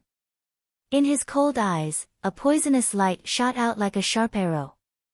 When it landed on his mother, who was looking forward to it, it instantly turned into a spring drizzle. It was so docile that there was no longer a trace of bone-chilling coldness. Mo Yen, who was silently following behind Xiaomu, slowly halted his footsteps and creased his brows imperceptibly. A black figure appeared beside him. The short-haired young man looked in Arbor's direction with his eagle-like eyes. His tone was hesitant. Master, what happened? Mo Yen shook her head slightly and retracted the trace of melancholy in her eyes. Without turning her head, she asked, how is Mo Ting now? The third prince was taken away by the Tiandao sect. Tiandao sect has said that if you want to get the third prince back, you must take out 100 mid-grade magnetite in exchange. What a bunch of whimsical lunatics. Mo Yen laughed mockingly. Is Mo Ting worth 100 mid-grade magnetite? It's not worth it, Grandpa. The black-clothed youth also chuckled. Well, it's obviously not worth it. Just now, the people from the Heavenly Dao sect had carried 5 to 6 baskets down the mountain. How many magnetite could the artificers refine from them? Do you have 50 pieces of low-grade magnetite? Not necessarily, Grandpa, the black-clothed youth added. Mo Yen scoffed. That's why I say they're a bunch of idiots with wild imaginations. The people from the Tiandao sect said that if they can't gather 100 mid-grade magnetite within 3 days, they'll punish His Highness the Third Prince. Mo Yen chuckled and shook her head. If that's the case, then he died a worthy death. Who told my dear older brother to steal magnetite mines out of all the things he could do? Nominally, all the magnetite mines on planet Sikong are mined and collected by the Tiandao sect, and then the resources are uniformly allocated. This rule has been in place for a long time. Although many people have tried to break it, at least they haven't broken it yet, right? However, in private, there were also many countries' higher-ups who secretly found mines to mine. This was something that everyone was well aware of. So many people were privately mining mines, but why didn't the Tiandao sect find anyone else but his older brother, Mo Teng? It could only mean that Mo Teng, this child, didn't have enough intelligence but still wanted to show off. Now, he could only bear the consequences himself. Chapter 16. If that's the case, noble consort Lin probably won't let the matter rest, the black-clothed youth muttered softly. Mo Yen snorted. Then let her gather 100 mid-grade magnetite herself and redeem him from the heavenly Dao sect. We don't need to care. Yes, sir. Mo Yen turned around and glanced at Arbor's small courtyard, a faint light swirling in her eyes. Sir, shouldn't we have a good chat with that mystic cultivator girl and see if we can recruit her into the Dragon Saliva Guard? The black-clothed youth continued, she's a good seedling that's hard to come by. We can't let the heavenly Dao sect benefit from her. Mo Yen glanced at him and said with a spurious smile, this ice-cold little girl isn't as easy to fool and approach as you imagine. From what I see, this little thing's heart is forged from 1,000-year-old cold stone at such a young age. However, when he thought of that little girl's expressionless face, he wanted to tear it open and dig out the little thing inside. It really did seem very interesting. Arbor was carried to sit on a stool, her hands still hugging that box of ointment. Her mother sized her up from head to toe for a moment, and her wooden little face almost collapsed. She truly felt a bit helpless. She was no longer a child. Disregarding those days of wandering aimlessly in the void, she had lived for at least 26 years in her previous life. Jojo, you scared Mama to death. Wei Ziqin hugged her daughter and said half grumpily and half anxiously, you can't be so inconsiderate in the future, okay? Arbor nodded. When she looked up and saw that her father's eyes were filled with abnormal joy, she couldn't help but raise her brows and snicker inwardly. She was very familiar with her father's gaze. It was a gaze filled with anticipation, gratification, and pride. Did he think that she had won honor for the Qiao family? She remembered that her father was also a mystic cultivator in the past. He activated his mystic meridians at the age of 11 and was taken away by the Qiao family in Guanlan City at the age of 12 for intensive grooming. At the age of 13, he amazed the world with a single brilliant feat in the clan competition and was taken away by Daybreak Sect, one of the 3 sects that came to select talents. Everyone thought that Qiao Zhongbang would have a meteoric rise and that his future would be limitless. But unexpectedly, at the age of 15, he was sent back to Quoto village and was no longer able to regain his former glory. His profound veins were damaged and his profound strength was lost, causing him to be looked down upon by everyone in the clan.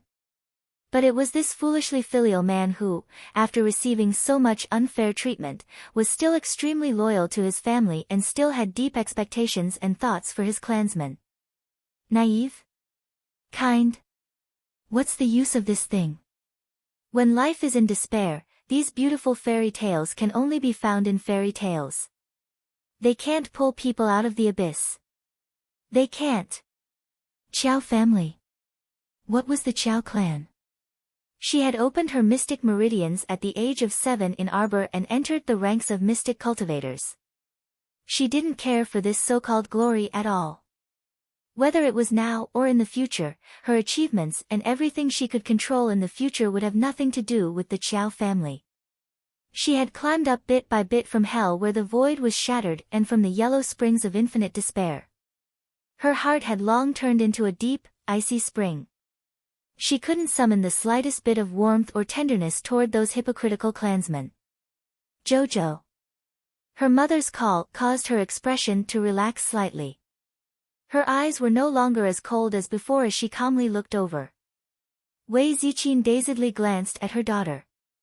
She felt that ever since her daughter accidentally rolled down the hill in front of the school 3 days ago and woke up from her coma, her temperament seemed to have undergone a great change. Something seemed to be different from before.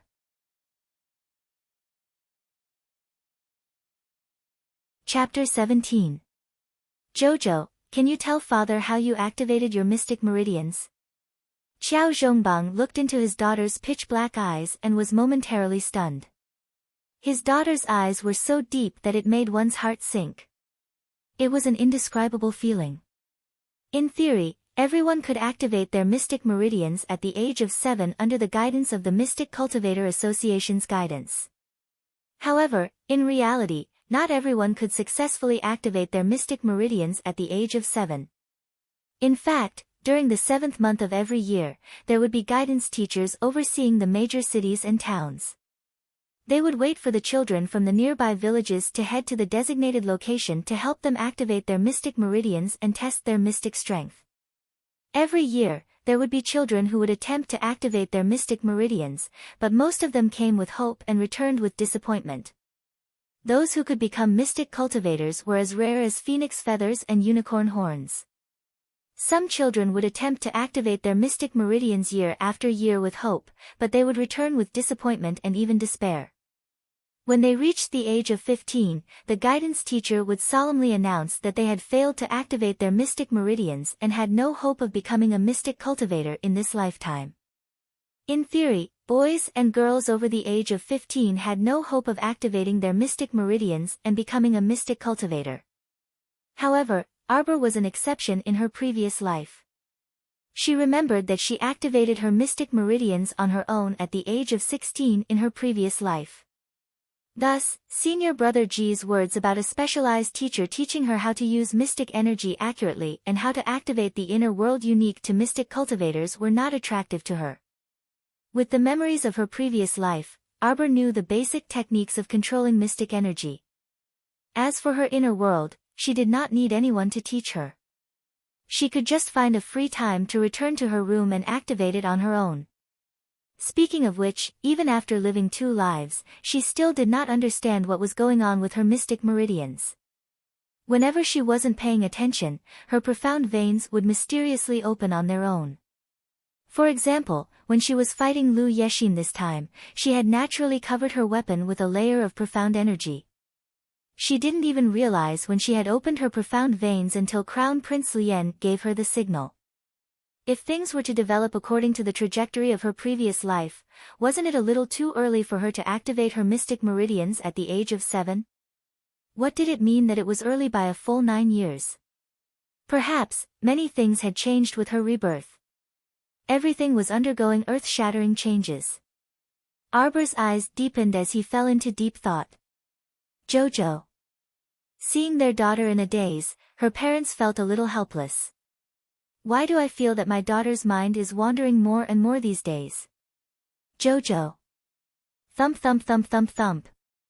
Rapid knocks on the door shook the door. Wei Ziqin hastily turned around to open the door. Just as she opened the door, a hoarse voice shouted, "Eldest sister-in-law, the moment I entered the village, I heard the villagers say that our old Xiao's family produced a 7-year-old mystic cultivator." Ha ha ha, is that our Jojo? Where's Jojo? Second uncle, you're back. Wei Ziqin hurriedly stepped aside with a smile and invited Xiao Zhongxing in. The two hadn't taken more than 2 steps, one in front and one behind, when they heard a commotion outside the door. Young Aunt Su Jiao pinched her throat and quickly walked in, shouting, "Yo, it's eldest brother and sister-in-law. It hasn't even been half a day, but our little Qiao's glorious deeds have spread throughout the village. Mother especially had me come over to tell eldest brother and sister-in-law to bring little Qiao to the main family." When second uncle was invited in by mother, Arbor had already retreated from his mental wandering. When he saw young aunt calling out with a fake smile, he instinctively knitted his brows in displeasure.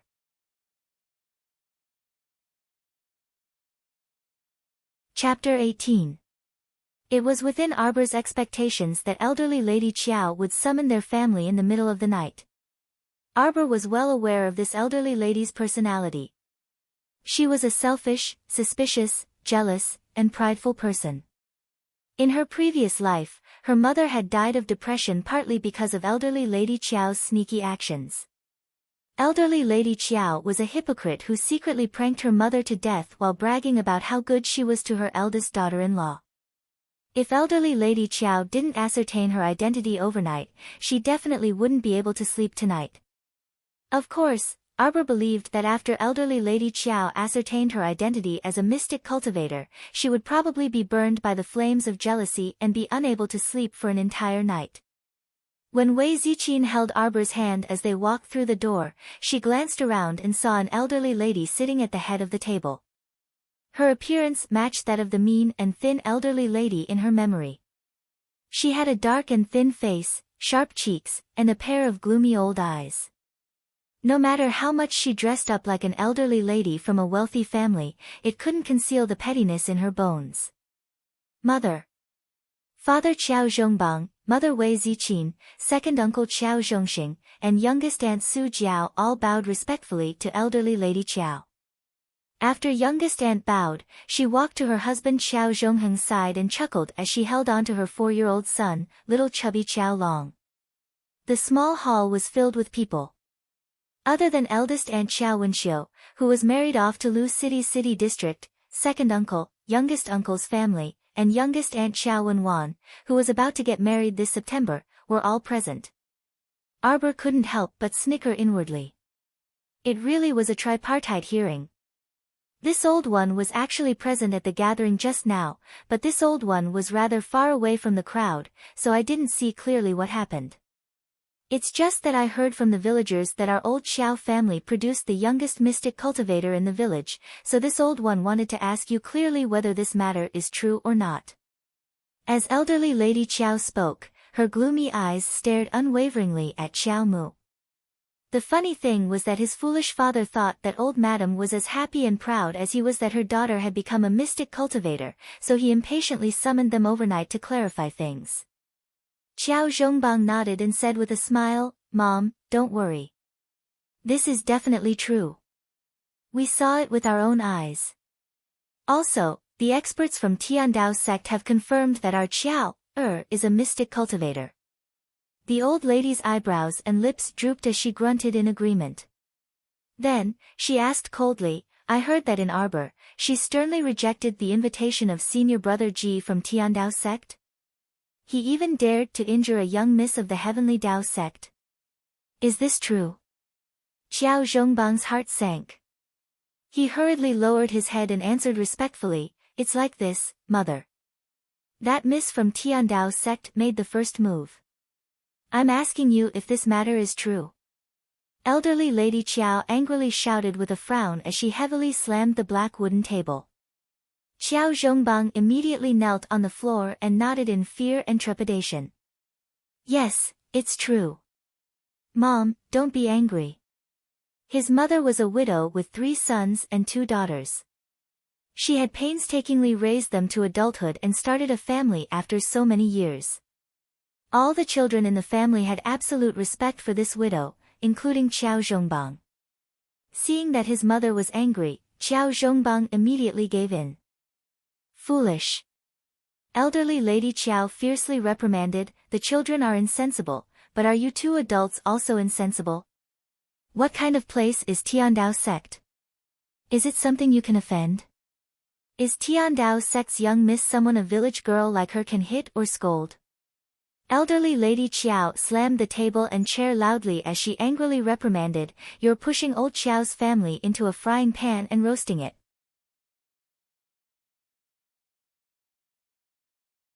Chapter 19. Old Madame Qiao scowled and her father, Qiao Zhongbang, immediately felt ashamed and apologized profusely. Qiao Mu averted her gaze, and a frigid smile spread across her lips. She had long given up hope for her father, so she wasn't disappointed when she saw him immediately concede to old Madame Qiao. "Arbor." Old Madame Qiao coldly called out her name. "While the guests from Tiandao sect haven't left yet, go apologize to Miss Lu from Tiandao sect tomorrow. Even if you have to kowtow 9 times for every 3 steps, go through fire and water, you have to do it. In any case, you must obtain Miss Lu's forgiveness and don't cause trouble for our Qiao family. I'm talking to you. What kind of attitude is that?" Old Madame Qiao couldn't help but become furious when she saw that the child tilted her head and refused to look at her. After talking for so long, he didn't react at all. Old Madame Chiao had never liked this cowardly child who hid from everyone. She could tell that the child was petty and unpresentable. Whenever she saw the child's evasive gaze, she would get angry. But today, the situation was a little strange. This child wasn't like before, hiding behind her mother, Wei Ziqin, whenever she was scolded and counting her fingers pitifully. Instead, the gaze she occasionally shot over was as dark as a pool of stagnant water in an old well, making old Madame Chiao feel very uncomfortable. Jojo. Father, Qiao Zhongbang, also frowned and turned to look at Arbor, who was tilting her head. Grandmother is talking to you. When Xiao Mu heard this, she turned her head and stared straight at elderly Lady Qiao, who was sitting at the head of the table. Elderly Lady Qiao's entire body shuddered from this bone-chilling gaze, and she reflexively leaned back. Jojo didn't do anything wrong. Mother, Wei Ziqin, was eager to protect her daughter and hurriedly argued. Miss Lu made the first move. If Jojo didn't dodge, he would have. Shut up. The old lady was frightened by Arbor and felt a trace of fear in her heart. Now that she saw her daughter-in-law, who was usually submissive, actually dared to refute her, she couldn't help but feel angry. She angrily scolded and interrupted Wei Ziqin's words. Who is Miss Lu? Who was Arbor? So what if she was scolded and beaten by Miss Lu? Was it worth it for her to retaliate so heavily? Don't think that just because this child has entered the ranks of mystic cultivators now, she thinks she's invincible and can look down on everyone. Tiandao sect's strength is right there. Are you trying to hit a rock with an egg and seek your own destruction? Mother, please calm down. Qiao Zhongbang hurriedly comforted her and turned to give Wei Ziqin a look, telling her to shut up and stop talking. I'll leave this matter to you guys. The old lady harumphed coldly and stood up. Zhongbang, if you still see me as your mother and are still willing to listen to your mother, then you will personally escort your good daughter to Tiandao sect's camp tomorrow and solemnly apologize to Miss Lu. Arbor curled his lips and stood to the side without saying a word. That was fine. She would wait until tomorrow to see if her father would really escort her to Tiandao sect to apologize. She would see if this man she called father would further disappoint her and her mother. Arbor's eyes contained a smile, but that smile was gloomy and cold. The moment they met, the old lady's entire body trembled, and her teeth chattered as she involuntarily shivered. When she looked again, the old lady's eyes were so calm that there wasn't the slightest ripple. How could anyone tell that the girl was smiling? She stood there, and the ground beneath her feet seemed to be a black gate to hell. Countless bony hands burrowed out of the ground and roared soundlessly. A cold snort that resembled a wooden sculpture appeared at the corner of the little girl's mouth, inexplicably raising goosebumps. Chapter 20. Ziqin, wait, Ziqin. After exiting the main door, Wei Ziqin picked up Arbor without a word and hurried on her way. She didn't even bother to look at Qiao Zhongbang. Ziqin.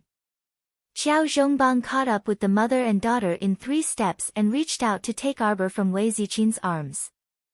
Ziqin, calm down and listen to me. Wei Ziqin suddenly turned sideways and avoided Qiao Zhongbang's arm. I don't want to listen to anything. My Jojo didn't do anything wrong. If she didn't resist at that time, would she have waited to be killed? Your mother is unreasonable. My Jojo won't apologize to anyone. If you want to do it yourself. Go and do what you promised your mother. Ziqin, how can you say that to mother? It's not easy for mother. Shut up. Wei Ziqin's sudden outburst shocked Arbor. One must know that in her previous life, Wei Ziqin's personality was so soft that even when old Lady Qiao bullied her, she would always swallow her anger. This time, her mother went against the mother and son of the Qiao family for her. Although Arbor didn't say anything, her heart was filled with gratitude. This was her mother. So in your mother's eyes, that Miss Lu is high and mighty and incomparably honorable. My daughter isn't human. What's wrong with beating and scolding her? If she's not good, why doesn't she send herself to be beaten and scolded? Miss Lu is the daughter of a sect and a noble family. My daughter is also the apple of my eye. No one can bully her. Wei Ziqin's voice choked as she spoke. She glared at Xiao Zhongbang with red eyes and said, Xiao Zhongbang, let me tell you, if this continues, I'm afraid we won't be able to live anymore. Xiao Zhongbang was dumbfounded. He watched as his wife hugged their daughter and left in a huff. He sighed bitterly and hurried after them.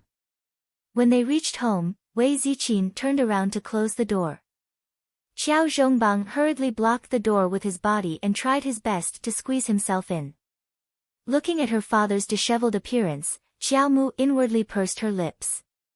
Ziqin, tell me, why are you so impulsive? You're pregnant, so careless. Xiao Zhongbang went forward to help Wei Ziqin. The latter didn't appreciate his kindness at all. She flung him off and went into the house. With a bang, she slammed the door in Xiao Zhongbang's face. Let me tell you, Xiao Zhongbang, I, Jojo, will not apologize to that spoiled and arrogant young lady tomorrow. Xiao Zhongbang stared dumbfounded at the tightly shut door. His head drooped dejectedly. She heard her mother's even breathing. Wei Ziqin was frightened and tired today. She fell asleep as soon as she lay down on the bed. 3-year-old Jolin's chubby little body was next to her mother. She was also sleeping very soundly. Arbor's little hand gently stroked her little sister's chubby little face.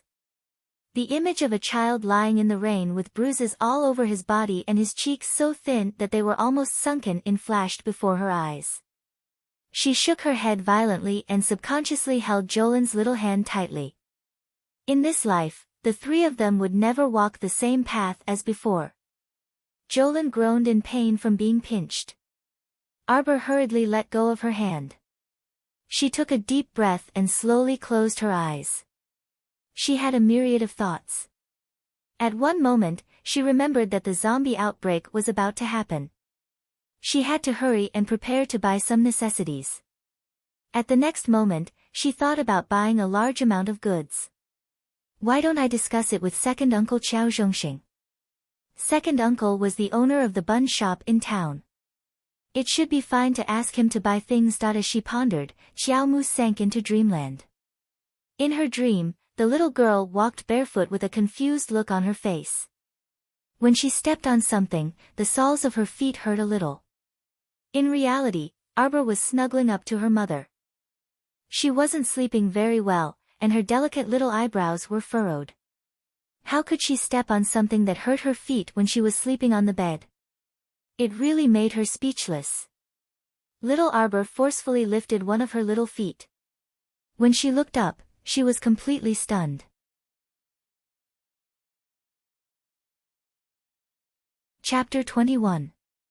The child subconsciously reached out and pinched her thin cheeks.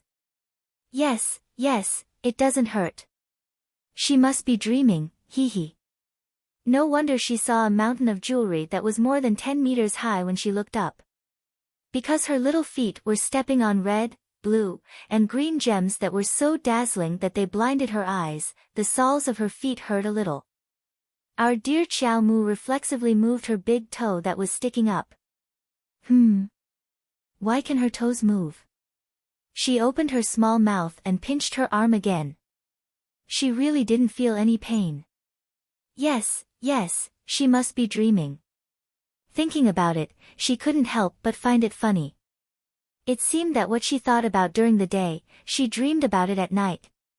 She had been thinking about how to get some money to replenish her supplies before the zombie disaster broke out. In the middle of the night, she dreamed of a mountain of wealth filled with jewelry. Ha, this is too funny. The child supported her chin with her hand and squatted down with a smile. She tilted her head and looked around. This place really wasn't big. It was only about 15 cubic meters, like a square box.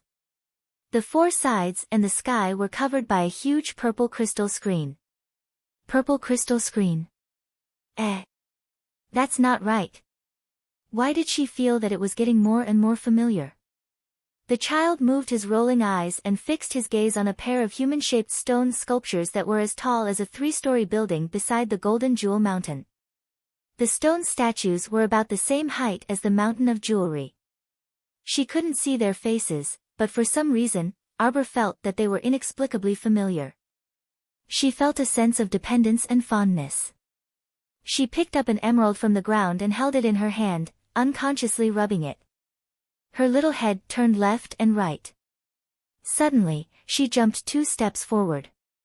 Her little hands dug around in the pile of jewelry for a while and pulled out a delicately carved food box made of red sandalwood. Hee, Arbor couldn't help but want to laugh.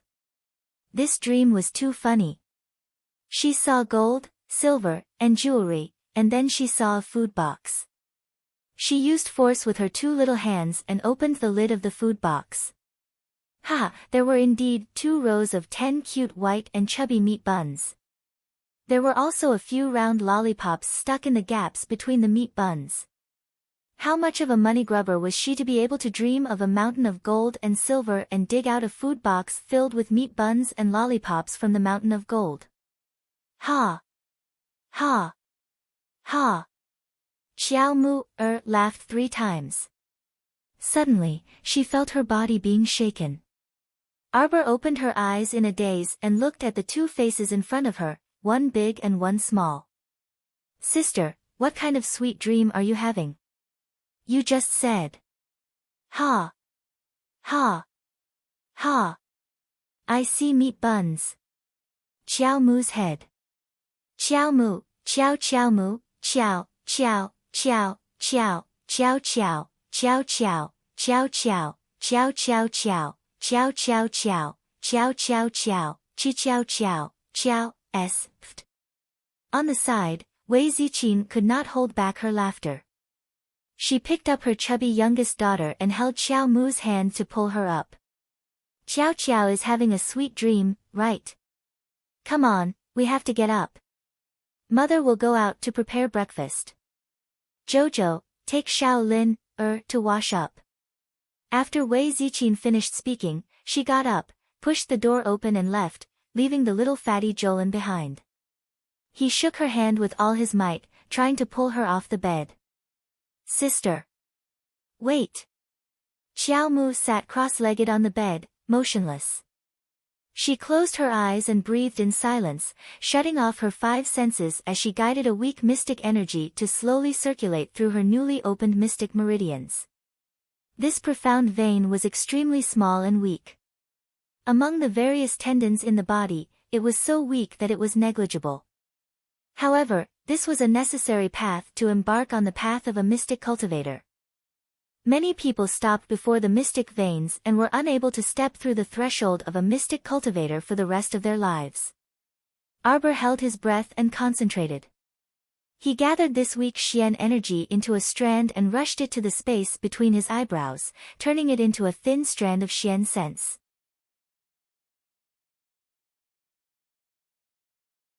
Chapter 22. Arbor was a bit excited. She didn't expect that she would be able to condense mystic energy between her brows and transform it into mystic conscious in an instant. In her previous life, she remembered that she had spent a total of 7 days, day and night, before she finally condensed her profound energy into profound consciousness. The teacher who guided her even said that this kind of aptitude was considered not bad, and that her speed of condensing profound consciousness was more than 3 times faster than ordinary people. Only those who could condense mystic conscious could be considered to have truly stepped into the ranks of mystic cultivators and be able to use mystic conscious to open the door to their own inner world. Otherwise, if a mystic cultivator couldn't even open their own inner world, they would be a laughingstock. At this moment, the instant Arbor's mystic conscious formed, the excess mystic energy all retreated back to the mystic domain in the center of her lower abdomen. The mystic domain that her eyes could see now was only the size of an olive pit, so the mystic energy it could store was naturally pitifully little. Arbor secretly estimated that her current cultivation was probably around level 3 mystic cultivator. However, with her current age, a level 3 mystic cultivator was definitely in existence that would make everyone's jaws drop. In her previous life, the importance of mystic conscious was only recognized in the later stages of battle.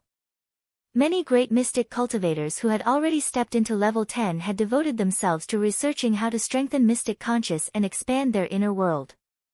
Mystic conscious was condensed from mystic energy. If a person had 100% mystic energy, the mystic conscious they could condense would definitely not exceed 10% in the initial stage, and their inner world would naturally be pitifully small. However, through research in the later stages, mystic conscious could slowly increase through continuous training and strengthening. If a level 3 mystic cultivator's mystic conscious could reach 30% of mystic energy, it would definitely be much more powerful than someone with 10%. In battle, regardless of whether it was the speed or strength of mystic energy exerted, the two could not be mentioned in the same breath. At this moment, Arbor could clearly see the thin mystic conscious condensed in her mind gradually transform into a pair of frail little hands that forcefully pushed open a large door filled with white mist. Then, that pair of little hands transformed into a barefooted little person that shuffled through the door with great familiarity. Arbor's eyes flickered as she carefully looked at that little person's back figure.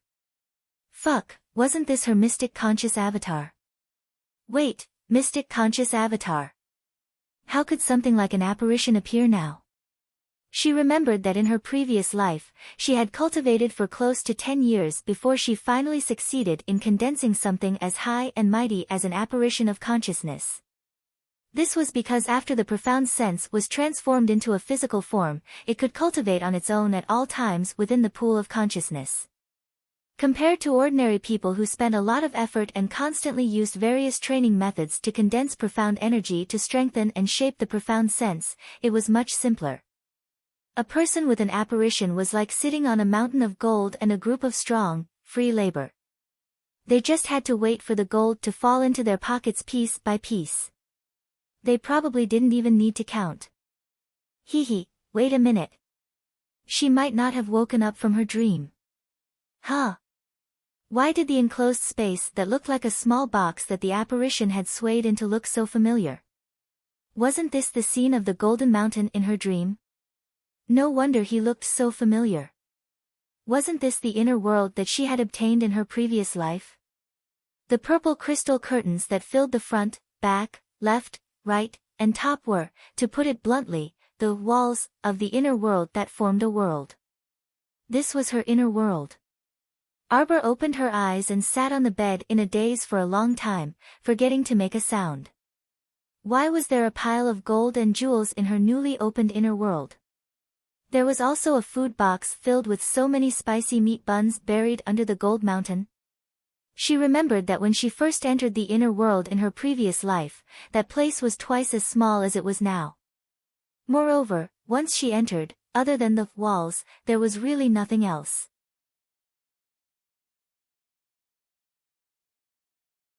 Chapter 23.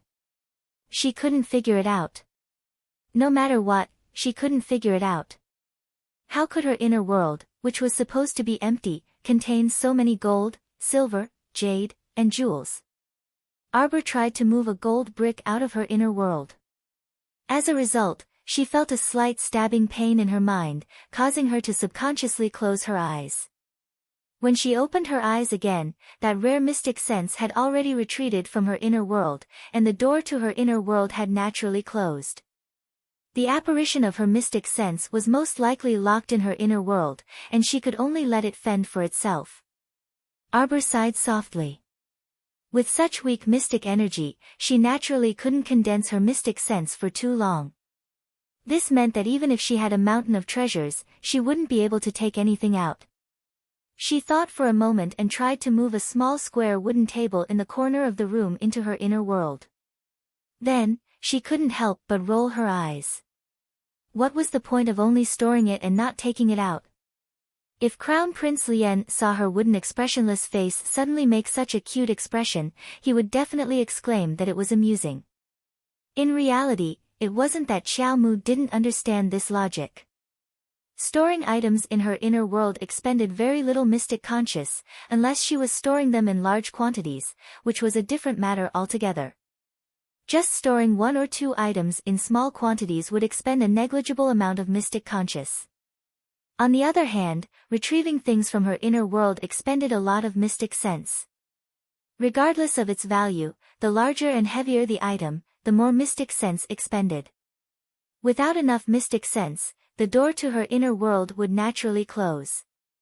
Theoretically speaking, it was impossible to retrieve anything from it.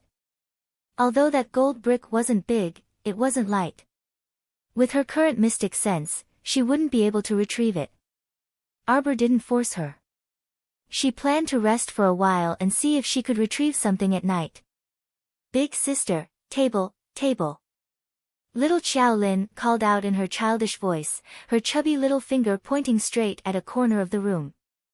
That small wooden table just disappeared in front of this baby's eyes just like that.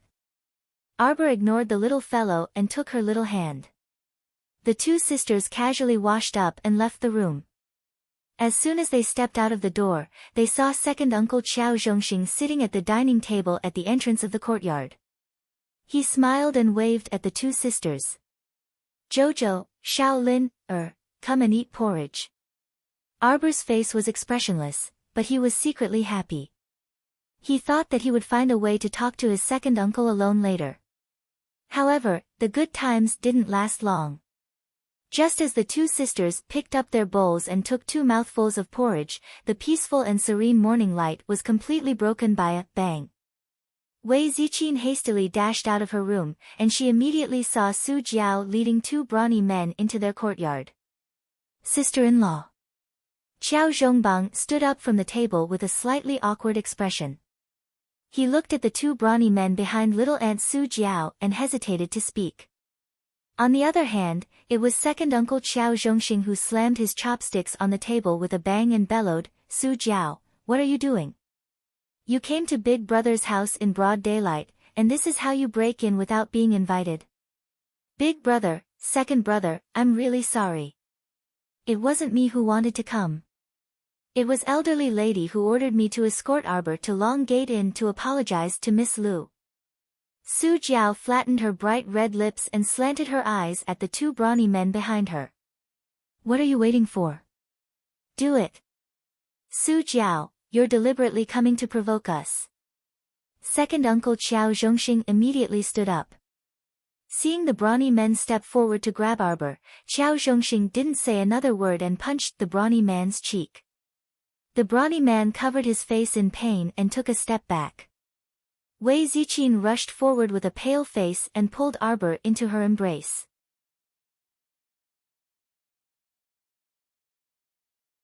Chapter 24. What a clown! Arbor swept a dismissive glance at Su Jiao, but Wei Ziqin hastily pushed her daughter behind her as if she was facing a great enemy. Su Jiao, don't go overboard. Qiao Zhongxing angrily rebuked with a taut face. Second brother, I won't be happy if you say that. I also received elderly lady's orders to come and handle this matter. Su Jiao pursed her lips impatiently. If this matter isn't handled well and elderly lady blames us, will second brother take responsibility, or will eldest brother and sister-in-law take responsibility? Just as Wei Ziqin was about to speak, a soft and small hand pressed down on the back of her hand. Arbor walked out from behind his mother and stood in front of Su Jiao. He said apathetically, wait for me. The adults looked at each other in dismay. Arbor's small figure circled around the woodshed before quickly appearing in front of Su Jiao again. We can go now. Su Jiao was stunned. Wei Ziqin was even more anxious as she went up to grab her daughter. Jojo, you can't go with them. They want to force you to apologize to Miss Lu. How could she allow her daughter to take risks by herself again? Why did such a young daughter have to bear such great pressure? There were so many people from the Heavenly Tao sect gathered at Long Gate Inn, yet her daughter was all alone at such a young age. How could this do? Don't worry, mother. Arbor nodded slightly at Wei Ziqin before turning to Qiao Zhongxing. Second uncle, I'll be back soon. Afterwards, she raised her leg and kicked the calf of a burly man on the left. She put her hands behind her back and raised her chin slightly as she coldly said, what are you spacing out for? Lead the way. Qiao Zhongxing was instantly amused. His little niece was so small, but when she put on airs, she was really quite impressive. The burly man who was kicked was secretly shocked. He only felt that the little girl's seemingly light kick made his calf sore and painful. When he took the time to sneak a glance, he found that his calf was already bruised and purple. The shock in his heart grew even greater. Su Jiao followed him out the door and lightly coughed. She swept a rather uncomfortable glance at Arbor. "What did you do in the woodshed just now?" Arbor glanced at her casually. "Of course I can't leave empty-handed when I'm visiting someone else's house." "What a disgrace to your Qiao family." Su Jiao was instantly a bit surprised. "So you're saying that you've even prepared a gift?" Arbor ignored her. This child probably wouldn't talk more than 3 sentences. If others asked too many questions, she would be too lazy to answer. There was only that one inn in the entire Quoto village, and it was located at the entrance of the village. It couldn't be said to be very luxurious, but there were still quite a few people coming and going to stay there. Su Jiao had the 2 burly men stay outside Long Gate Inn while she led Arbor inside. After asking for the Heavenly Dao sect's Miss Lu's room, she brought Arbor to the elegant room on the 2nd floor. There was no one in front of Lu Yexin's door. Presumably, the other disciples of the Heavenly Dao sect were resting in their own rooms. Su Jiao reached out to push Arbor. "After going in, properly apologize to Miss Lu and repent for your previous rudeness. You must coax Miss Lu well, or else you'll suffer when you return." Arbor coldly glanced at Su Jiao. For some reason, Su Jiao felt that this child's dark eyes were a bit frightening. There wasn't the slightest bit of warmth in those contrasting black and white eyes, as if they were covered in a layer of 1,000-year-old ice and snow. They didn't resemble a child's eyes at all. After Arbor entered the room, he closed the door behind him and curled his lips at Lu Yexin, who was sitting up. "What are you doing here?" Lu Yexin's gaze landed on that little fiend, and she couldn't help but cry out in alarm in her heart.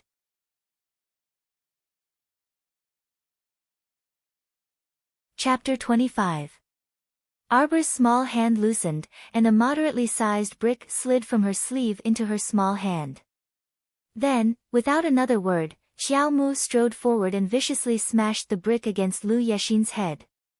Lu Yexin's squeal, which sounded like a pig being slaughtered, came from inside the room, causing Su Jiao, who was standing at the door, to have a bad premonition.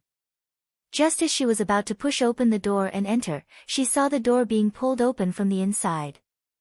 Xiao Mu turned her head back into her sleeve and calmly walked past Su Jiao. Question mark. Su Jiao's face was full of question marks. When she turned around to take a look, she instantly revealed a horrified expression. Could that disheveled and bloody woman who wandered down from the bed in the room be that Miss Lu of the Heavenly Dao sect? Heavens, what kind of sin did she commit? Su Jiao was momentarily enraged, and she reflexively turned around to grab Arbor, who was about to leave. "What did you do?" "Arbor. Look at the good deed you've done." Arbor's small hand trembled slightly, and she shook off Su Jiao's hand that was holding her. Su Jiao watched as she stomped down the stairs and left without looking back, and she was dumbstruck on the spot. She had seen naughty and mischievous people. She had never seen someone more mischievous and eccentric than this child. "Tell me, if you were unhappy and came to apologize, you could have just said so. Yet you just had to come along with an amiable expression, and in the end, there was such a huge reversal. How could she endure this?" Su Jiao thought that this was a rather naughty and mischievous behavior, but when she saw that extremely unlucky Miss Lu raise her head, she almost fainted on the spot from anger. Miss Lu's face was plastered with a piece of white paper, and on it was a long string of cursive handwriting. "I came to deliver a gift on grandmother's orders. Now that the gift is complete, no thanks needed. If there is a gift in return, please bring your own brick and bring people to Quoto Village's Qiao family courtyard at Gate 6 to have elderly Lady Qiao personally check." Su Jiao was so angry that she laughed. So it turned out that after beating her up, she still hoped that Miss Lu would bring people to elderly Lady Qiao to return the gift? By the time Senior Brother Ji and the others from the Heavenly Tao sect heard the commotion and rushed out, Xiaomu had already left the Long Gate Inn and disappeared without a trace. Even if Su Jiao had 10,000 guts, she wouldn't dare to stay here alone and bear the Heavenly Tao sect's wrath. She was so angry that her heart, liver, spleen, and lungs hurt the entire way back, so she hurried back to inform the elderly lady. After Arbor came out of the inn, she hadn't taken 2 steps when she suddenly looked up. She saw a person jump down from the railing on the 2nd floor of a tea house across the street. The person's clothes fluttered as he appeared in front of her in an instant. Arbor didn't even lift his eyelids. He moved to the side, intending to go around the stall that the man was blocking and pass by. Unexpectedly, the man chuckled, turned around, and stood in front of her again. "Little Jojo, why are you trying to run away as soon as you see me? What have you done this time?"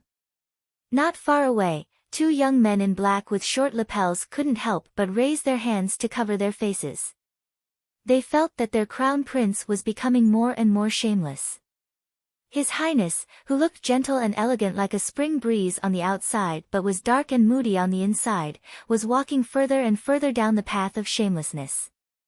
Arbor looked up to glare at a certain person. "What are you hiding in your sleeves?" A certain person didn't mind this little wooden doll's harmless gaze in the slightest. Instead, he took a step forward and took the child into his arms, using his hands to pull out the brick in her hands. "What are you holding this dirty thing for?"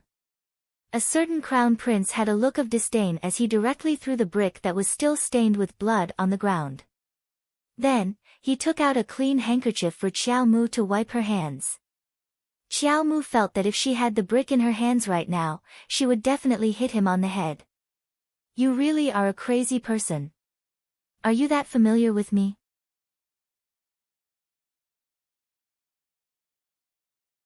Chapter 26. How are we not familiar?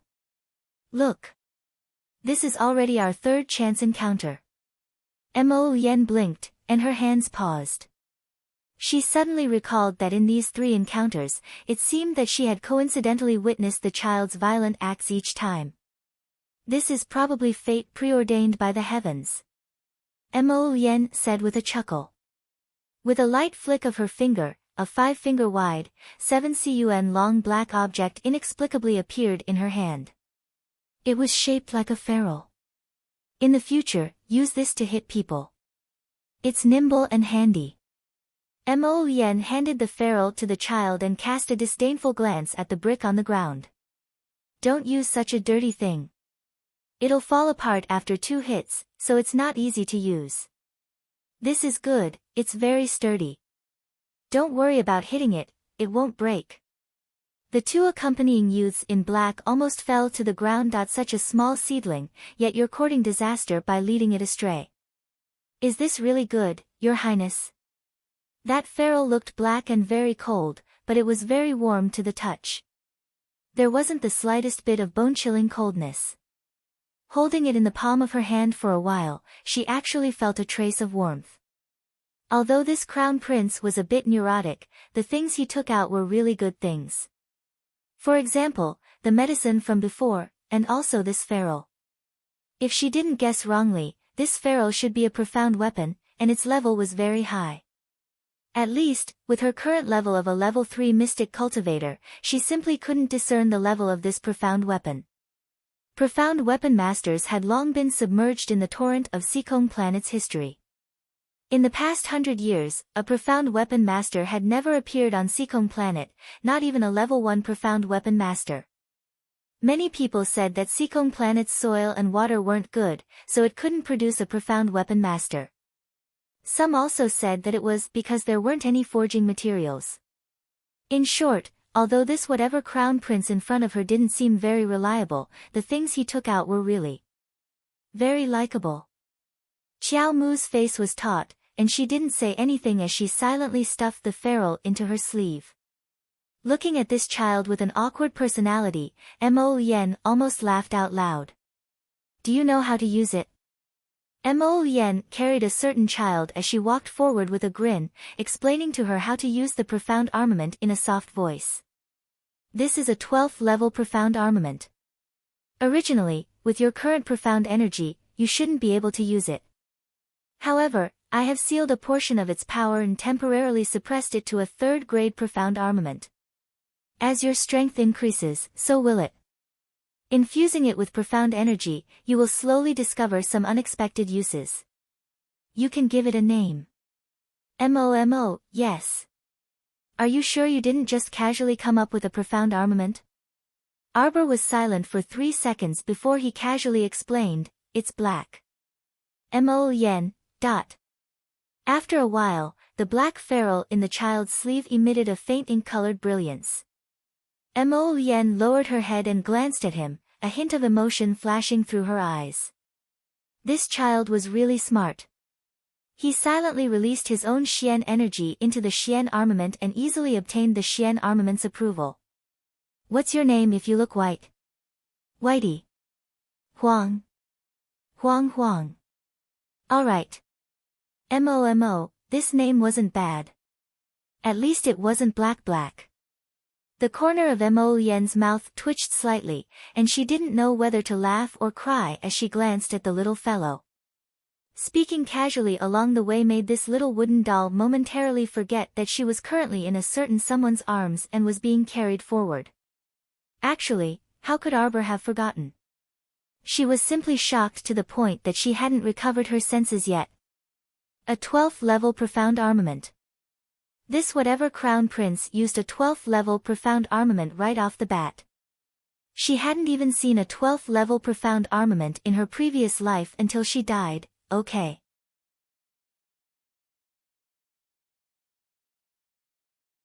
Chapter 27. Activating it with one's mystic energy might not make the mystic artifact obediently recognize its master, especially since this was a level 12 mystic artifact that surpassed Arbor's by many levels. It was already extremely close to a spiritual artifact. MOYEN originally thought that he would need to assist the little lass in making the mystic artifact recognize her as its master, but he didn't expect the little fellow to quickly do it herself. This stoic-faced little blockhead was truly full of surprises. For the next few days, I'll be staying in your village, in the Long Gate Inn. If there's anything, you can find me anytime. MOYEN walked a few steps with Qiao Qiao in his arms as he spoke with a grin. The 2 lackeys who were following him silently looked at each other and said in their hearts, this person? Was this really their family's crown prince? Why did it feel like he was switched with someone else? When did their lord become so gentle and affectionate? She could even find him any time to resolve matters, heh. Qiao Qiao's face was taut as she solemnly looked at MOYEN. She finally realized that this person had actually carried her all the way here. Her stoic face was instantly conflicted as she tried her best to maintain a cold expression and kicked his body with her legs. Arbor used his eyes to signal for him to put her down, but the latter looked at her with a confused expression for a long time. Qiao Qiao was so angry that she forcefully struggled. Unfortunately, her small arms and legs were useless. MOYEN sent her all the way home before raising his hand to lightly pat her little head and said, Little Qiao, do you need me to explain to your parents what happened at Long Gate Inn today? Bam! Qiao Qiao directly slammed the door in front of a certain person. MOYEN blinked and innocently turned to look at the 2 sneaky lackeys. Say, do you think little Qiao, dislikes me a little? How is it a little? It's a lot of dislikes, alright, Your Highness. However, on the surface, the 2 lackeys were beaming like brilliant flowers as they said in unison, how could that be? Miss Qiao is innocent and adorable. It's just that she's still young and isn't good at socializing with others. Naive and unaffected, just that icy paralyzed face that never changes, and you call it cute. Infuriating, you don't even know how to tell lies. MOYEN cast a glance at his 2 insincere subordinates. You 2 have been out for quite a while. Return to the hidden pavilion tomorrow and report in. Have Hidden Flower properly tighten your bones for you 2. At the same time, I'll teach you how to make friends. The eyes of the lackeys almost fell out of their sockets. No, we It's not your highness. The one who doesn't know how to make friends is that little girl Jojo. Mm. Another follower hurriedly rushed forward to block the big mouth. He looked at the crown prince who had turned around and put on a cold expression. Don't worry, your highness. We will immediately return to the secret pavilion to participate in the training. We must learn how to make friends. What a joke, can't you see that this great master is about to turn hostile? Compared to the blabbermouth bodyguard, this one was a smart person. He immediately understood what his master meant. Just saying that Miss Jojo didn't know how to socialize caused him to suffer 10,000 points of damage from a certain great master. He felt that life was so miserable. After Arbor closed the door and blocked Mo Yen outside, she ran off to find her second uncle, Xiao Zhongxing. Seeing that she had returned safe and sound, Wei Ziqin felt like a huge rock had been lifted from her heart. She happily went to the kitchen to work. Xiao Mu had barely taken 2 steps with her small legs when she saw Xiao Zhongxing and her father walking over from the courtyard together. Second uncle, I have something to say to you.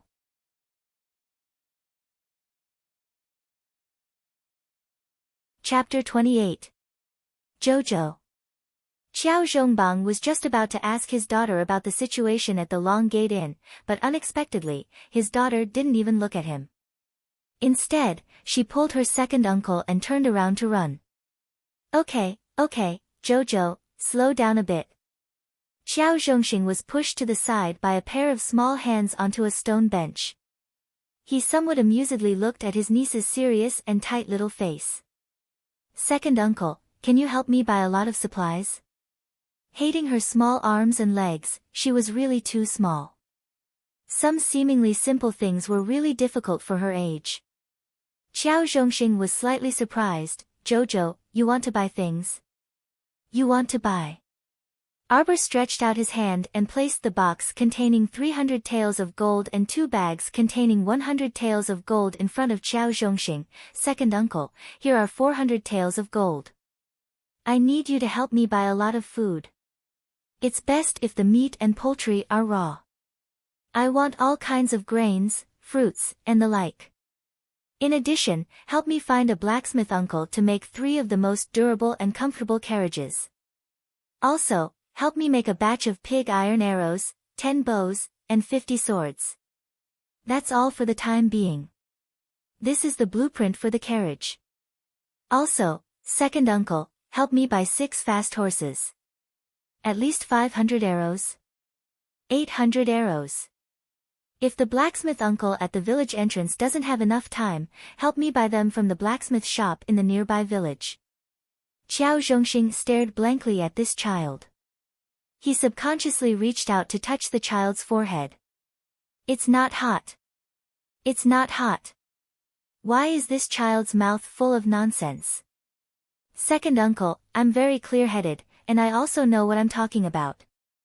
Arbor pulled down Xiao Zhongxing's hand and firmly looked at Xiao Zhongxing. Second uncle, according to your calculations, 400 taels of gold, excluding the weapons and the cost of the 3 carriages, the remaining money to buy food and meat. How long can it support my family, you, and brother Xiaohu? Xiao Zhongxing stared blankly for a long time, not knowing whether to laugh or cry. Jojo, you want to build carriages, arrows, and swords, what do you want to do? Could it be that you want to rebel? You want to overthrow the Mo family's rule? Xiao Zhongxing was amused by his own stupid idea. Arbor turned a deaf ear to his question and continued to ask, Second uncle, can this food last for 3 months? 3 months, of course. Is more than enough. Xiao Zhongxing inexplicably took over the little fellow's words. But the 800 arrows and swords you mentioned may not be completed in a few days. 10 days. Second uncle, I want all of these things in 10 days at the latest. Second uncle's bun shop will be temporarily closed for the next few days. Bring brother Xiaohu to my house. I'll have to trouble second uncle to run around these days. Not at all. Xiao Zhongxing was stunned after saying that. Why did he follow the little fellow's rhythm and agree all the way? No, Jojo. Can you tell second uncle? What do you need these things for? Also, apart from those carriages, horses, sabers, and swords, the remaining gold is enough to buy all the grains in 2 to 3 nearby villages. Little guy, you need so much grains. Have you discussed this with your parents? Zhang Tai asked. When did this child become a foodie? Arbor pushed the 400 taels of gold into Qiao Zhongxing's hand. Second uncle, set off in the afternoon. When you buy everything back, I'll tell you the reason. This child. Qiao Zhongxing had a helpless expression. Jojo, we bought so many things. When the time comes, we won't even have a place to pile them up. Second uncle, you forgot that we mystic cultivators have our own inner worlds. Don't worry about buying. There'll definitely be a place to pile them up.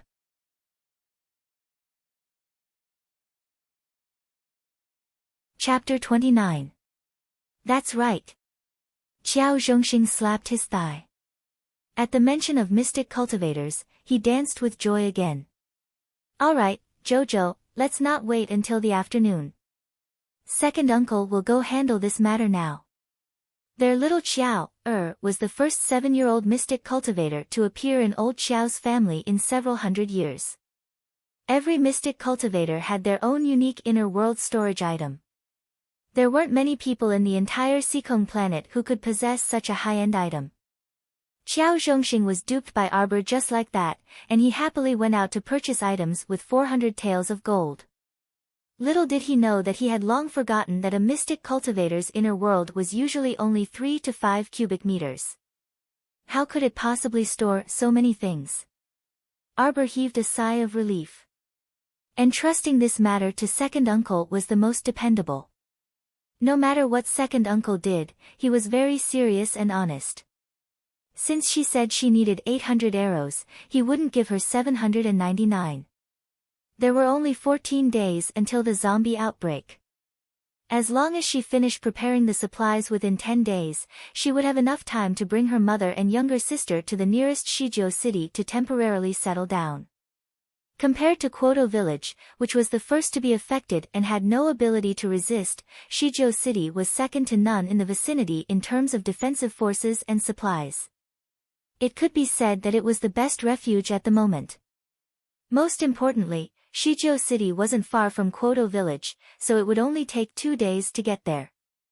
After assigning tasks to second uncle, Arbor felt much more at ease. She decided to make a trip to Auntie Wu's house tonight and have a good chat with her about life. So tired.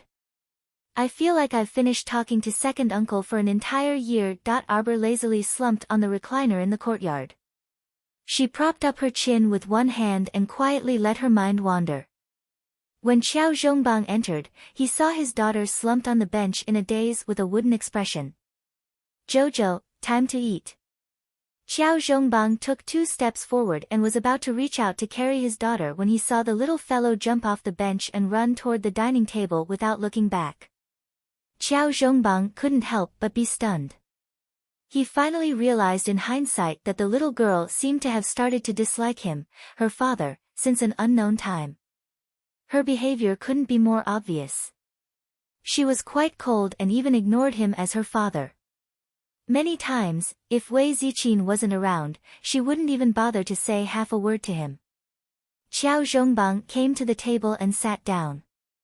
The family of 4 ate in silence. Wei Ziqin put food in Arbor Qiao Zhongbang's bowl from time to time. Qiao Zhongbang and Qiao Zhongbang ate by themselves, as if the head of the family was excluded. Ziqin. Qiao Zhongbang felt that his voice was a little hoarse. Wu Yanjin said that she has already contacted that family. Another day, she will be able to. Mother, I heard that Ergu's younger sister was sold to a family by her parents. Brother Ergu secretly went to town to visit his younger sister not long ago.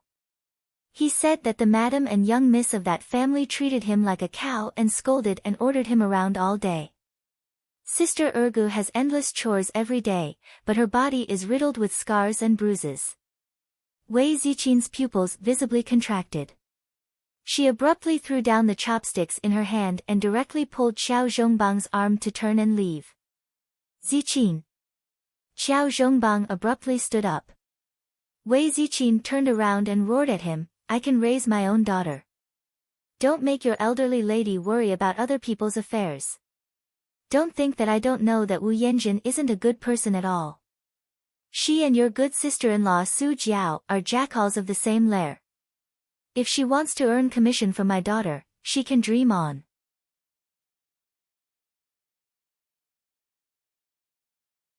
Chapter 30. Xiao Zhongbang felt very depressed. In the past 2 days, he had been constantly arguing with his wife, making him feel physically and mentally exhausted. In addition, his daughter wasn't very close to him, so he couldn't help but secretly reflect in the depths of his heart, wondering if he had really done something wrong. The mother and daughters were too lazy to care about what Xiao Zhongbang was doing outside, so they washed up and went to sleep. When it was quiet at night, Arbor quietly opened her dark and deep eyes. She turned her head to look at her mother and sister who were sleeping soundly. Gently lifting a corner of the quilt, Arbor's nimble figure passed through the window. Under the moonlight, the shadows of the trees swayed, but the window didn't move at all. Only a faint ray of moonlight fell on the bed where the mother and daughter were sleeping. Wu Yanjun's mansion was located at the eastern end of the village. It was surrounded by a brick wall that was about the height of a person, and there were several very tall trees planted inside. Arbor's ghostly figure quietly stood at the corner of the wall for a long time.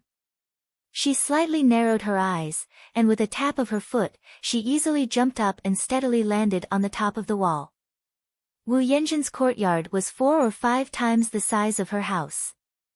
In the empty field, there were several stone tables and stone benches, and there were many sunflowers planted on both sides of the road. Arbor lightly landed on the ground and directly ran towards the backyard. She didn't come here today simply to find trouble with Auntie Wu. She wanted to borrow money from Auntie Wu and visit her while she was at it. She remembered that after the zombie outbreak in her previous life, Auntie Wu dug up a ground full of gold and sold it everywhere to find people to exchange for food. Unfortunately, at that time, the price of rice was already tens of millions of gold. If a family had some extra food on hand, they would guard it more closely than gold, silver, and jewels. Arbor softly sighed.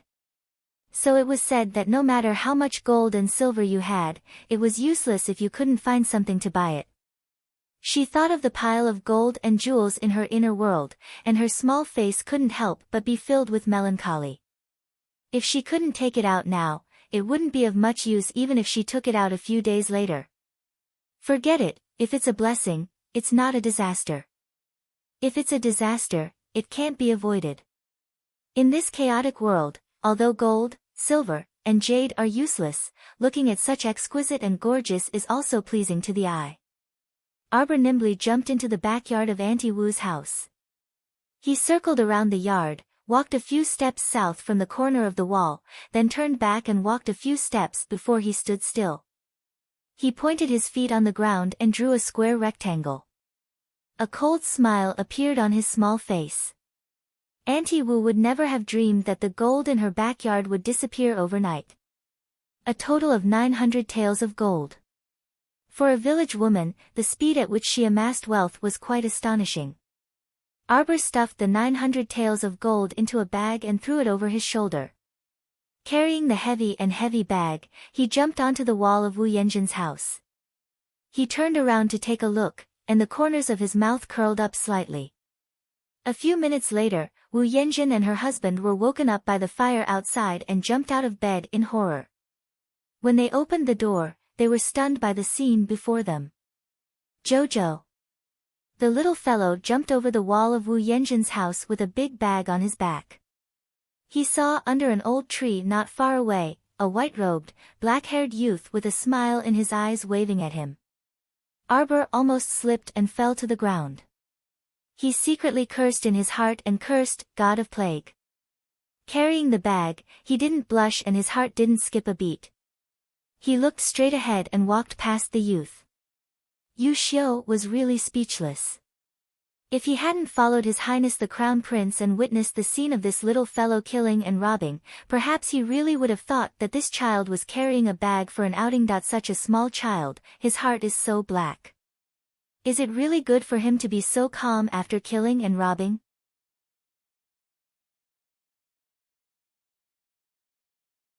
Chapter 31.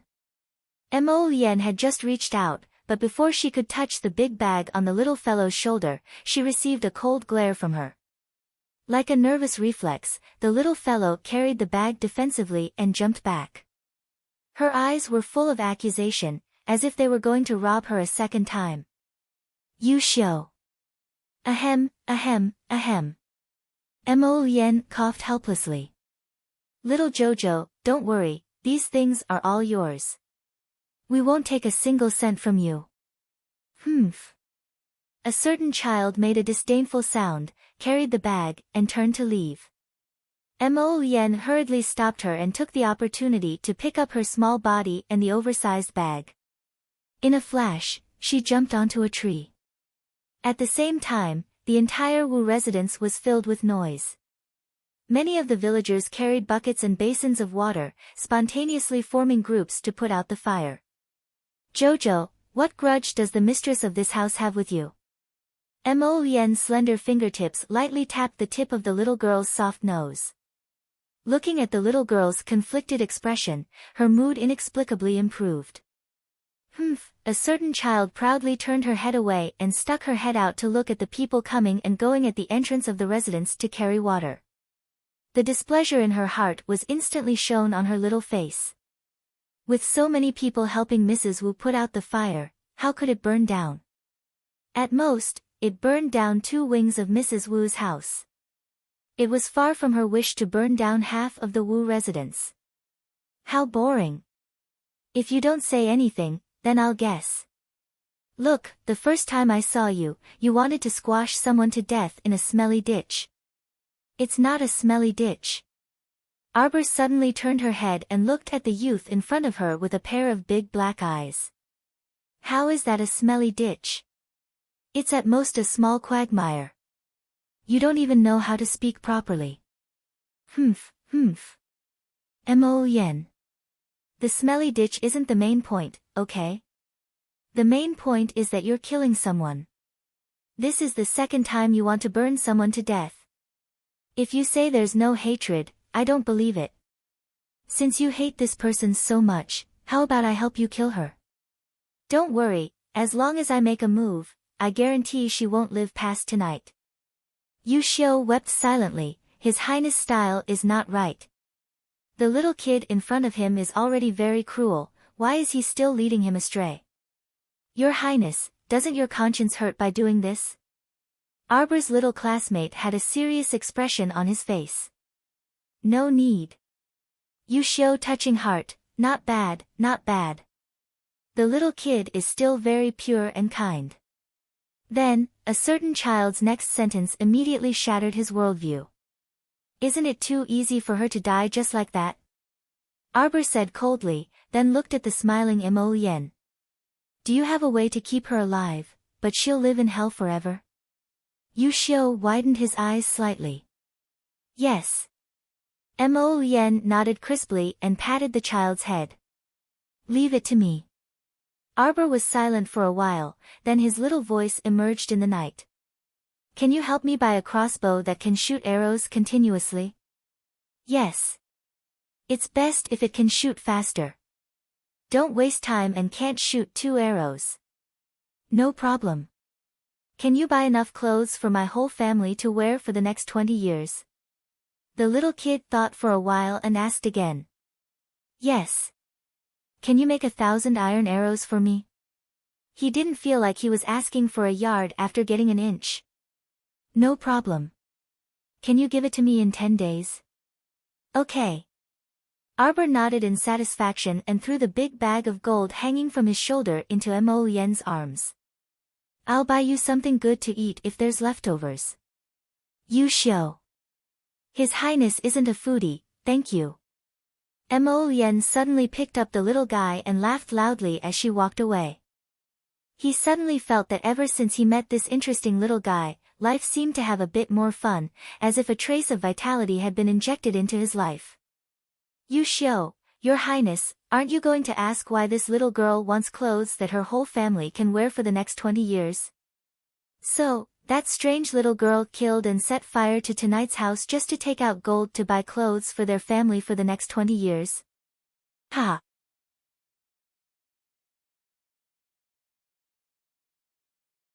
Chapter 32. After sending the crown prince away, Arbor returned home and climbed back into bed through the window as usual.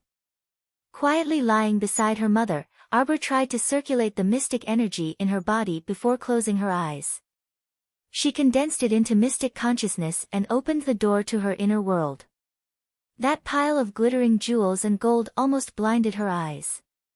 Our dear Xiao Mu sighed and tried to circulate her mystic consciousness to move a small piece of gold. However, her head hurt slightly again, and the door to her inner world closed with a bang without hesitation.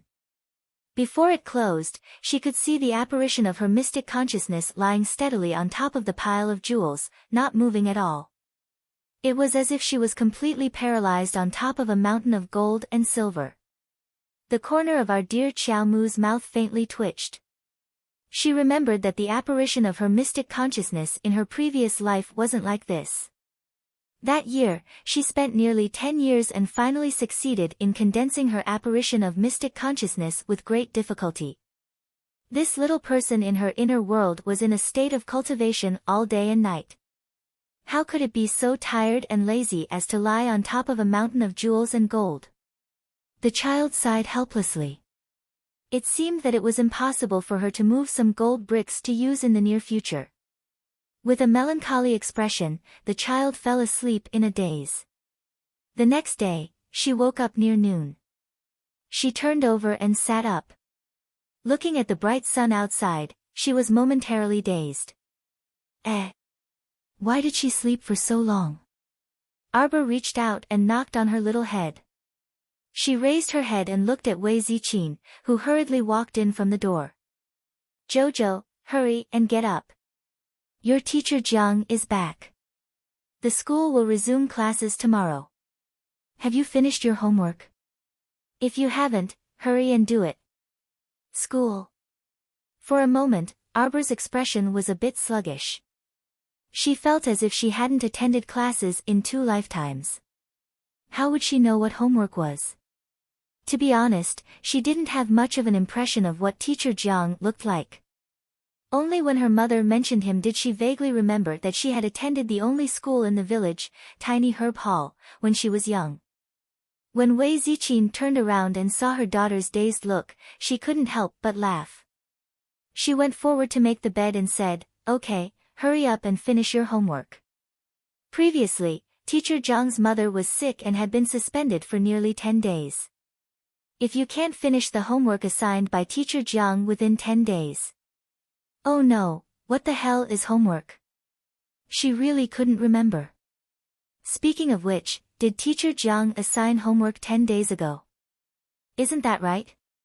She was planning to prepare everything today so that she could sneak into Hulun Mountain the next day and try to find the secret realm of Peach Blossom after exploring the area. This Master Jiang who had suddenly popped out of nowhere had completely disrupted her plans. Arbor's little face scrunched up bitterly.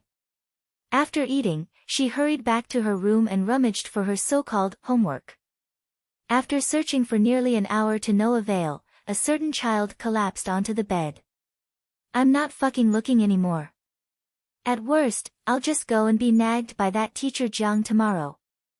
If she could see her current mischievous appearance, she would definitely be quite amazed. This was the appearance of the apparition of mystic consciousness that she had glimpsed in her inner world. There was no difference. Our dear Xiao Mu sighed for a while. Should she sleep for an hour before getting up to continue searching? However, she didn't expect that once she slept, she would directly sleep until evening. Moreover, her sleep was very restless. In her dreams, there seemed to be a golden thing that kept spinning and swaying in front of her eyes.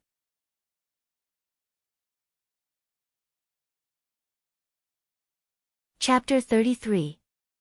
The golden light was even more intense than the sun's rays. The initial ray of light seemed to have split into 2, then 4, and continued to split. The light dazzled Arbor until she felt dizzy. She struggled to wake up several times, but it was as if she was being held down by a gust of chi. No matter how hard she tried, she could not open her eyes. She was about to vomit from the dazzling rays of light. Her head was muddled and throbbing with pain. After an unknown amount of time, the rays of light in front of her slowly merged together and gradually transformed into a golden book that was half the height of a person. Xiao Mu was dumbfounded. She stared blankly for a while, practically unable to figure out if she was still dreaming or if she was actually experiencing it. At this moment, the golden light faintly dissipated. One by one, golden words slowly jumped onto the cover of the book, Golden Talisman Jade Tome.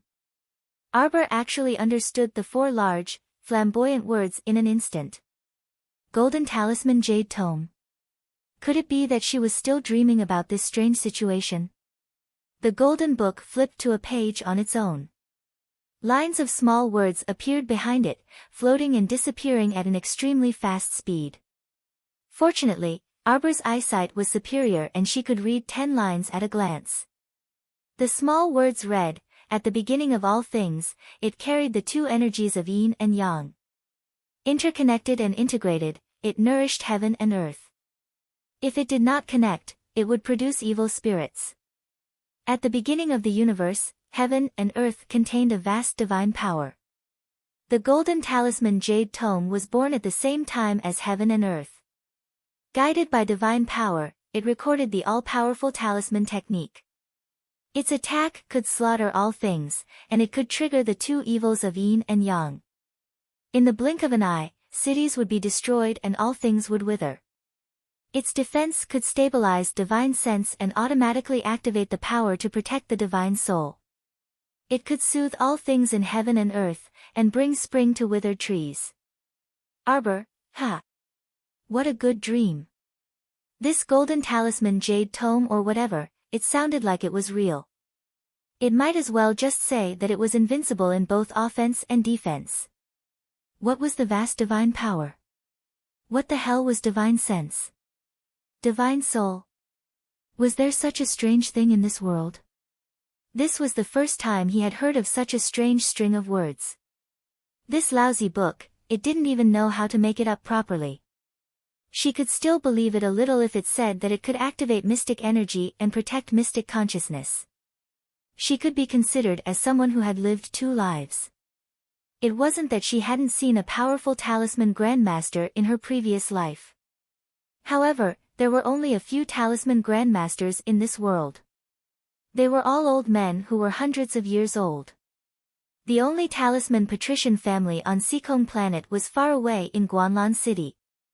The talisman grandmaster in the family wouldn't easily appear in the world.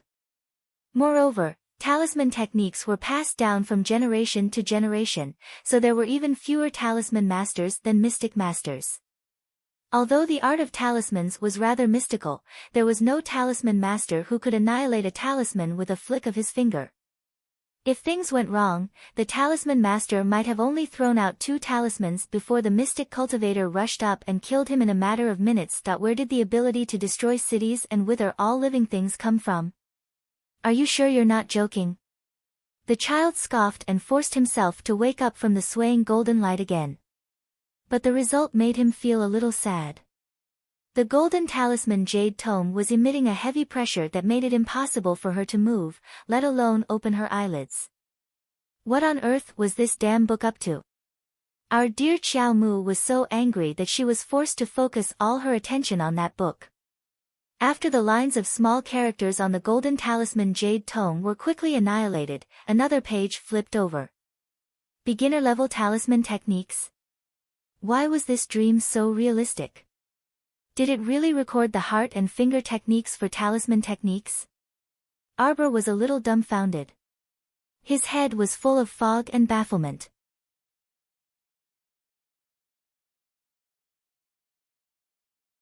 Chapter 34. When she wanted to take a closer look at it, she suddenly saw that large golden book suddenly fly up in front of her eyes. The golden book suddenly turned into powder. Layers upon layers of fragmented golden powder fluttered in the air and reformed into 12 jade slips. Like flowing light, they flew into her consciousness in an instant. Arbor immediately sat up from the bed with a whoosh. Her head felt as if it had been hammered by several large hammers for a while. It was so painful that her entire body was somewhat swaying. Arbor subconsciously reached out to hit her little head. Knitting her brows, she hurriedly sat cross-legged and pressed her hands down lightly. Her aura slightly sank as she condensed a strand of profound energy into profound consciousness. She carefully probed into her own consciousness, wanting to find out what was going on. With this look, the little fellow couldn't help but stare blankly. Other than the 12th grade ferrule that she had stored away earlier, her consciousness was originally empty. There were only a few strands of pitiful milky white profound consciousness that were about to die. They were like ghosts, drifting all over her consciousness. But now, what was going on with those 12 jade slips that had shrunk into a cylindrical shape? She remembered that this thing was definitely not something that she had stored into her consciousness on her own. So when she was unable to move and was paralyzed on the bed earlier, it wasn't a dream at all. Instead, there really was a foreign object that had brazenly barged into her consciousness. Strange. Arbor thought about it from beginning to end, but she still couldn't figure out where that golden talisman jade tome had come from. She had only been at home looking for homework and then lying on the bed to rest for a while. How could she have inexplicably obtained a talisman inheritance like this? Ever since she had been reborn, it seemed like everything had become a little off. First, her profound energy had awakened much earlier than in her previous life. Next, her inner world was greatly different from her previous life. There were even more inexplicable things in her inner world. Now, even her consciousness wasn't right. How could her consciousness have absorbed that golden talisman jade tome without any precaution? If by any chance this caused damage to her consciousness, she wouldn't even be able to find a place to cry. No, shouldn't the main point be the origin of that golden talisman jade tome? How in the world did this thing suddenly run into her conscious? Xiao Mu struggled to open her eyes, but she did not think for more than 3 minutes before her entire body once again fell backward, paralyzed on the bed. He didn't know if it was because this book had suddenly flown into his sea of consciousness, but his head was still hurting. I really want to sleep. Jojo, Jojo. Get up, get up. Arbor opened his eyes in a daze and saw his mother's enlarged face. Oh my God. Just how tired are you? You've been sleeping since yesterday evening until now. Get up quickly. If you don't go out now, you'll be late for school. Wei Ziqin gently shook her little ignorant daughter, not knowing whether to laugh or cry. Arbor took a deep breath and slowly got off the bed.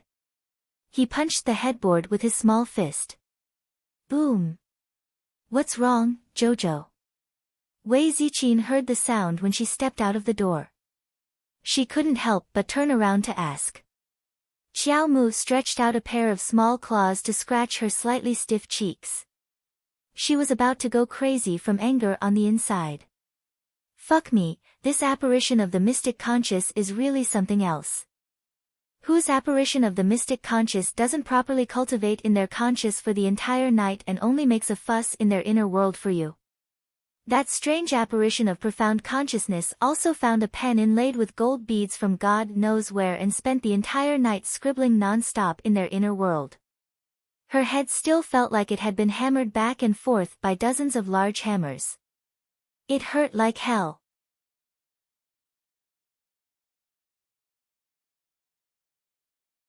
Chapter 35. Arbor condensed a strand of mystic consciousness and quickly checked her own conscious. She immediately threw her small hands and jumped off the bed.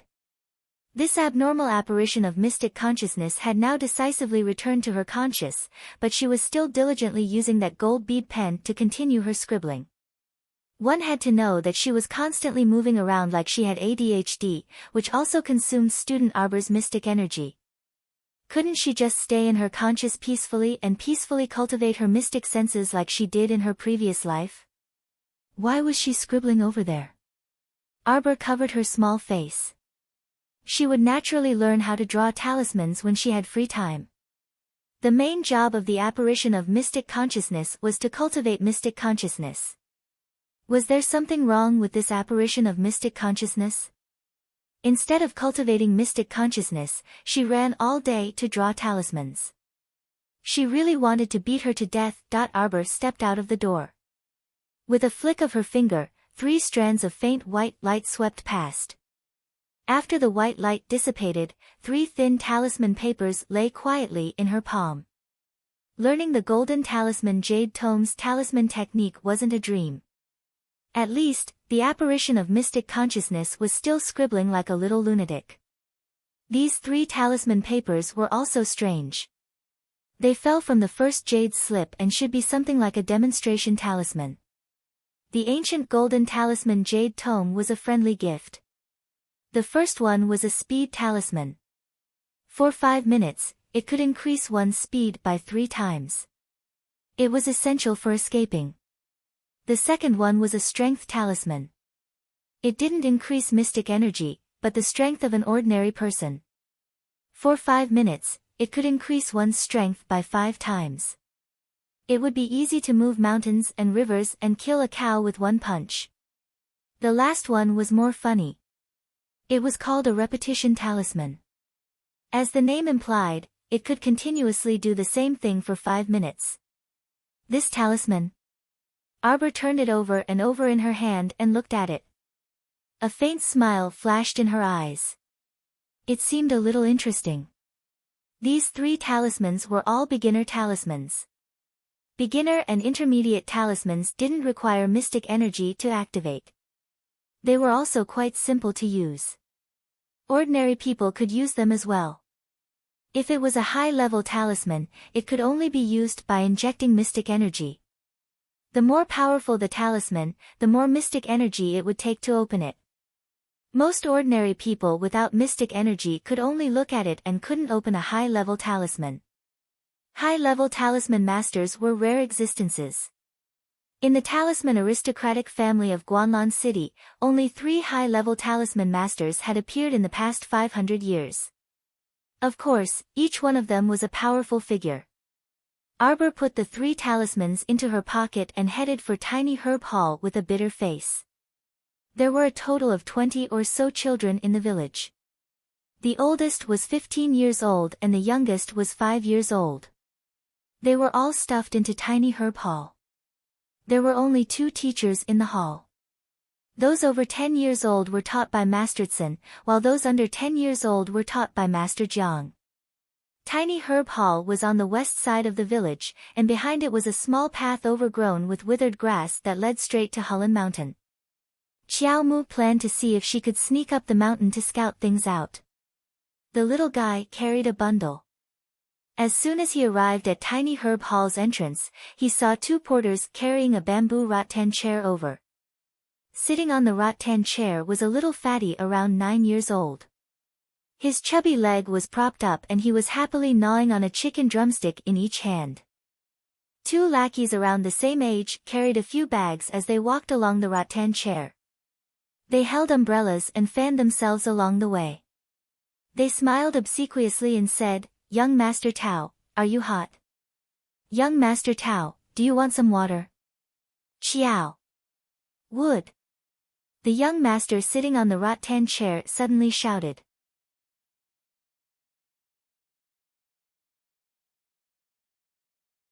Chapter 36.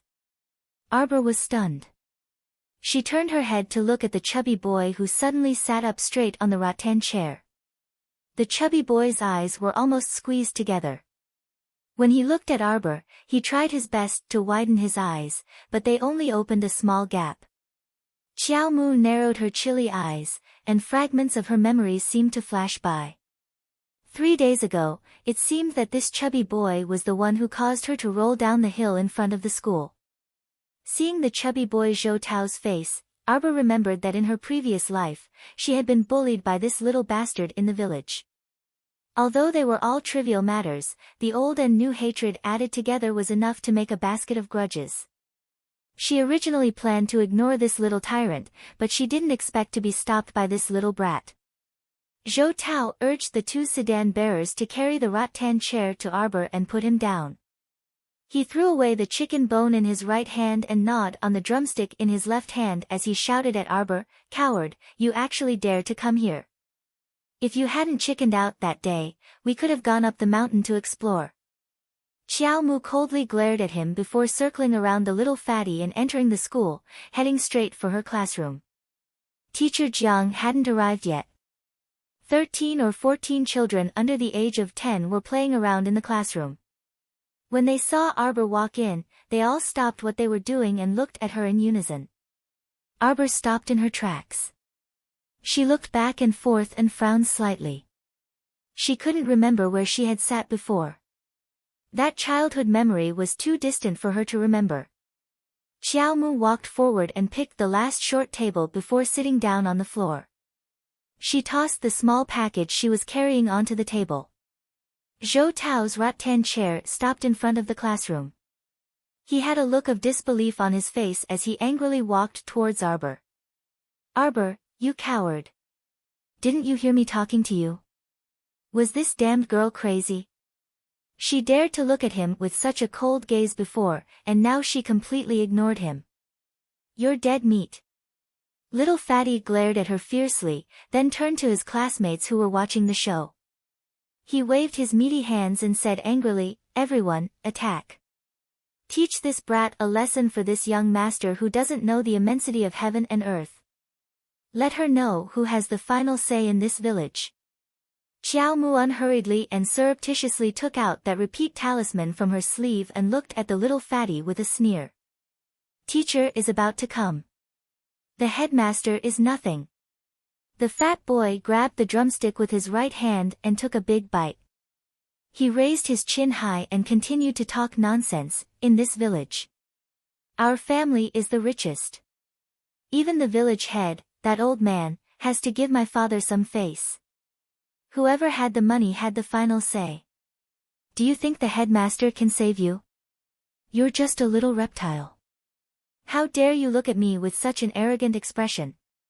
Attack! Beat this cowardly brat to death." But he didn't know that before he said this, Arbor had already thrown a beginner talisman at his chubby belly and ripped it open with his finger strength. The repeat talisman was attached to Fatty's belly through his clothes. Little Fatty didn't know that he was in high spirits commanding his classmates to go up and beat someone up. Unexpectedly, an angry rebuke came from outside the window. "What are you doing? All of you, stop." Headmaster Jiang walked in angrily. Looking at the group of disappointing students, he waved the rattan ruler in his hand. "Go back to your seats." Fatty was dragged back to his seat with a face full of unwillingness. He turned around and glared at Arbor. Unexpectedly, the latter gave him a cold, wooden smile. In an instant, that smile was like a basin of cold water, directly splashing into the depths of his heart.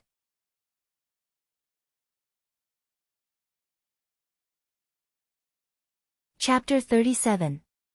Seeing that kind of demon-like gaze, the little fatty shrank his neck in fear.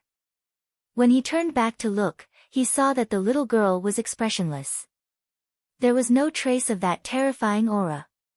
For some reason, the little fatty felt for the first time that the little girl quietly sat in the last row of the classroom, as if she didn't belong to this world.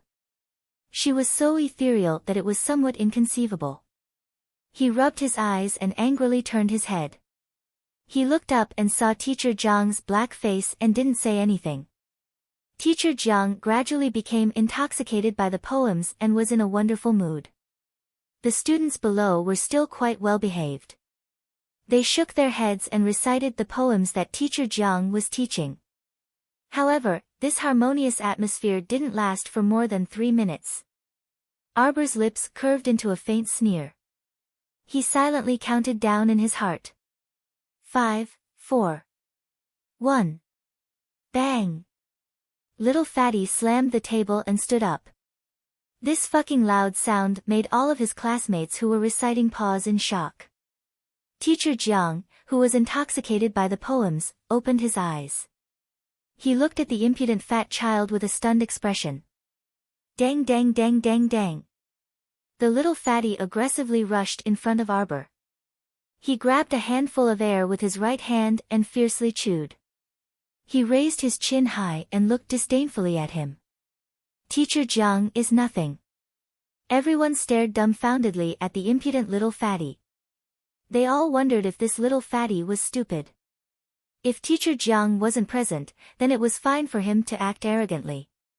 But now that Teacher Jiang was sitting there, he actually repeated the disrespectful words that he had said before without missing a single word. The group of kids under the age of 10 all looked at the brave warrior, little fatty, with eyes full of reverence.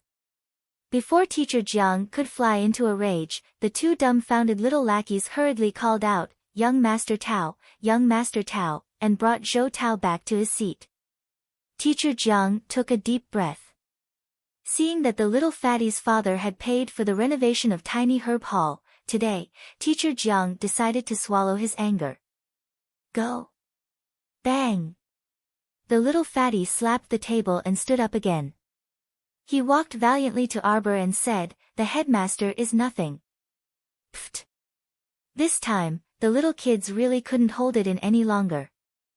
Ha ha ha, they all burst out laughing. Why did they feel that little fatty Zhou was especially funny today?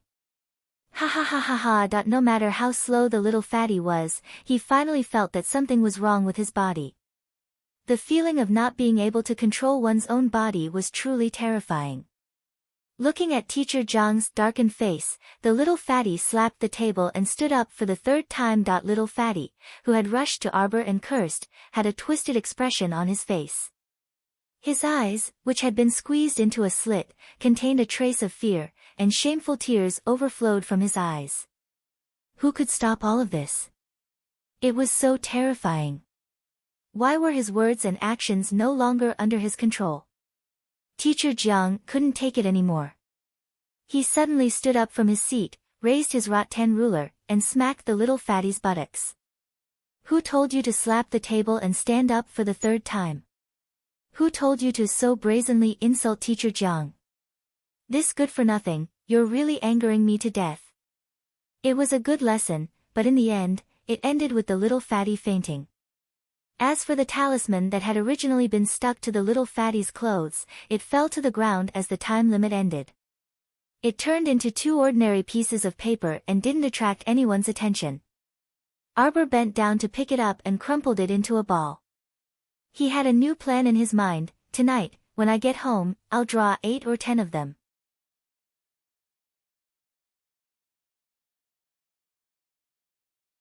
Chapter 38.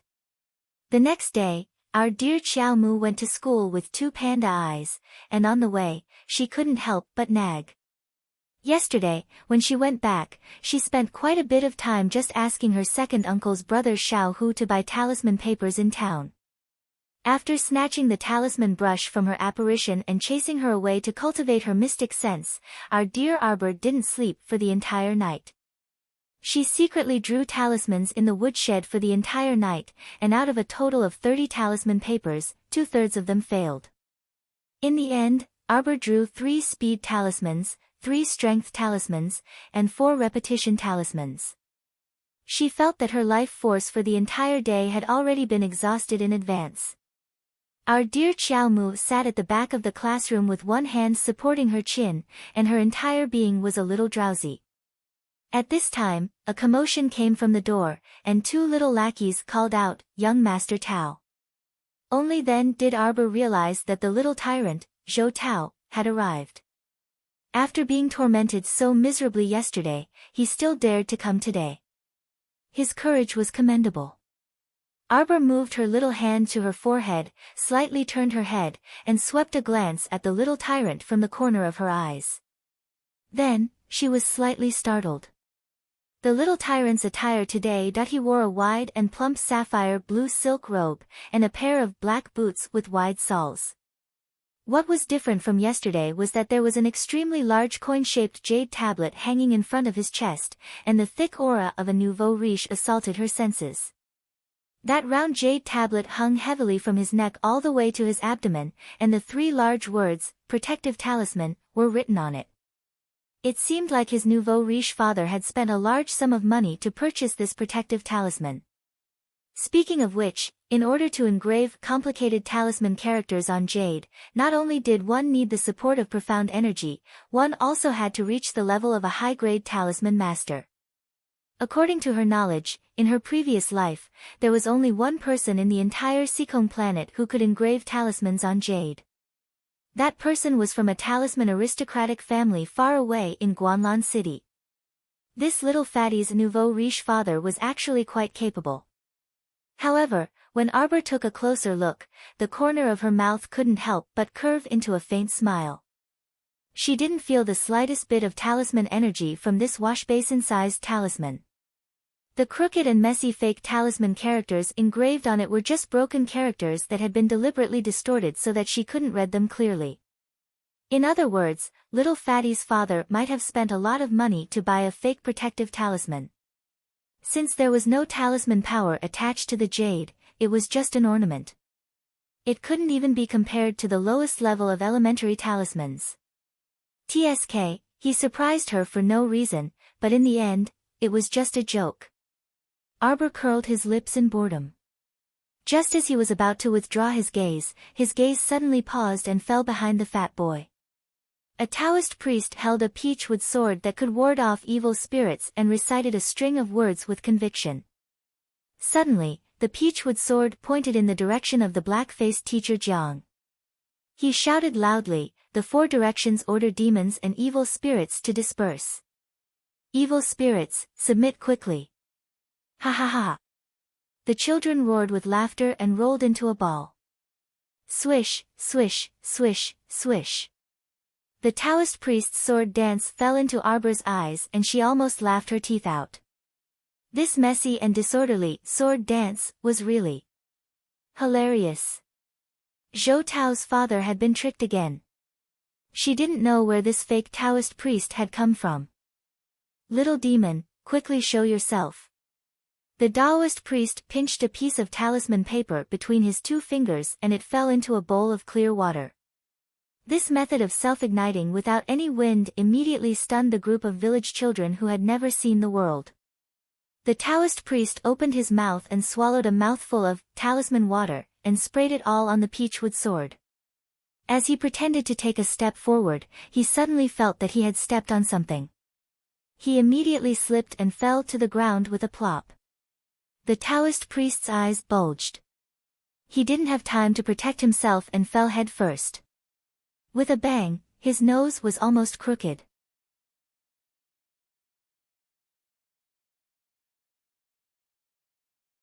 Chapter 39. This was like poking a hornet's nest. The entire classroom was filled with the sound of children's laughter. The Taoist priest stood up with a red face. He met the young master Zhou Tao's suspicious gaze and immediately shouted sternly. He pounced in teacher Zhang's direction. "Demon, where do you think you're going?" Swish, swish, swish.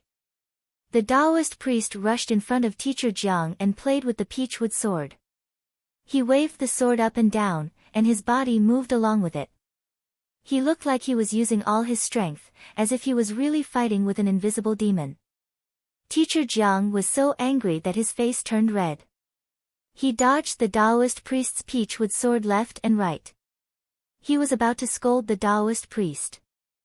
Who would have thought that the Taoist priest would not be able to act cool for more than 3 seconds? He fell to the ground head first. This time, he was really dizzy from the fall.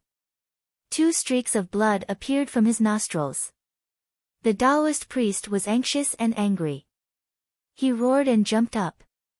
The peachwood sword fell to the ground with a clatter. He immediately felt that something was wrong. His big head seemed to be attracted by the earth's core and heavily knocked down. This cycle repeated. The group of children looked at the Taoist priest's miserable appearance of standing up and falling down again and again. They all felt a little frightened. There was a shocking similarity in history. The group of students began to realize that the same unlucky thing kept repeating over and over again. Didn't this happen to little fatty Zhou yesterday? Pang! Pang! Pang! After the Taoist priest fell again and again, his forehead was red.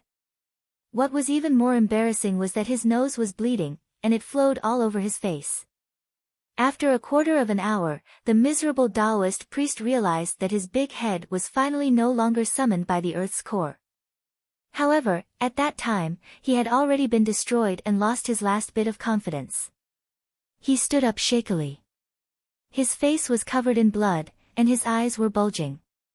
He looked quite scary. The Taoist priest suddenly let out a blood-curdling scream as he stumbled out of the school like a madman. The peachwood sword was thrown behind his butt and he didn't care about it anymore. The little fatty was so scared that his face was a little pale. He tightly held the washbasin-sized protective talisman on his chest and ran 2 steps after the Taoist priest. He panted and shouted, "Sorcerer, sorcerer, why are you running? Sorcerer, sorcerer, come back. Don't forget that you took 100 taels of silver from my father. Too fierce, too fierce. The ghosts here were too fierce. Little friend, you'd better run quickly. This poor Taoist will not earn that 100 taels of silver." The Taoist priest wailed and howled as he left, leaving behind a group of students looking at each other in dismay. Teacher Jiang was so angry that the veins on his forehead were popping out. For the past 2 days, little fatty Zhou had turned the entire classroom upside down. How could he still be in the mood to teach? He waved his sleeves angrily and told the group of brats to scram. Arbor raised his hand and touched his nose.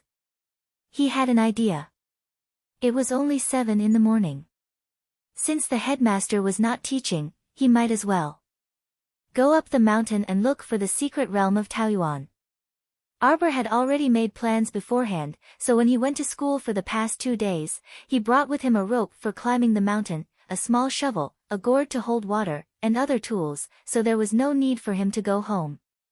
She dawdled until she was the last to leave the classroom. Seeing that there was no one around, she went around the back of the classroom to a small path overgrown with withered grass and ran up nimbly. This small path was more steep and desolate than the mountain path she had taken to bring the Tiandao sect.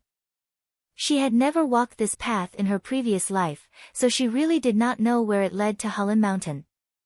Arbor raised her head slightly and squinted at the withered forest that was gradually melting into the sunlight.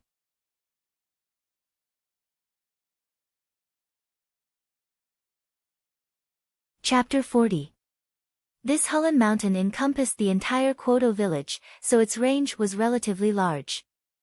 Arbor only vaguely remembered that the paradise that was discovered in her previous life was deep in the east of the mountain. However, she still needed to slowly explore the specific location. However, what she lacked the most now was time, not to mention that she was alone. If she wanted to search the mountain, it would be too unrealistic. Arbor sighed softly. The treasured secret realms could only be found by fate. It was up to the will of the heavens to find them. Half an hour later, a nimble little figure quickly flitted through the forest overgrown with withered trees, occasionally stopping to look back. Suddenly, Arbor paused, and her figure shrank back behind a withered tree. Holding her breath for a few seconds, Arbor gently poked her little head out, and her gaze fell on a small open space not far away. Looking from her direction, she could see 5 burly men in green sitting around the small open space that had turned into sand. Their physiques were very strong, and one of their arms was as thick as several of Qiao Mu's thighs. Their breathing was very slow, and they didn't look like ordinary people at first glance. This Hulun Mountain had been abandoned for so many years, and there were fewer and fewer living creatures in the mountain.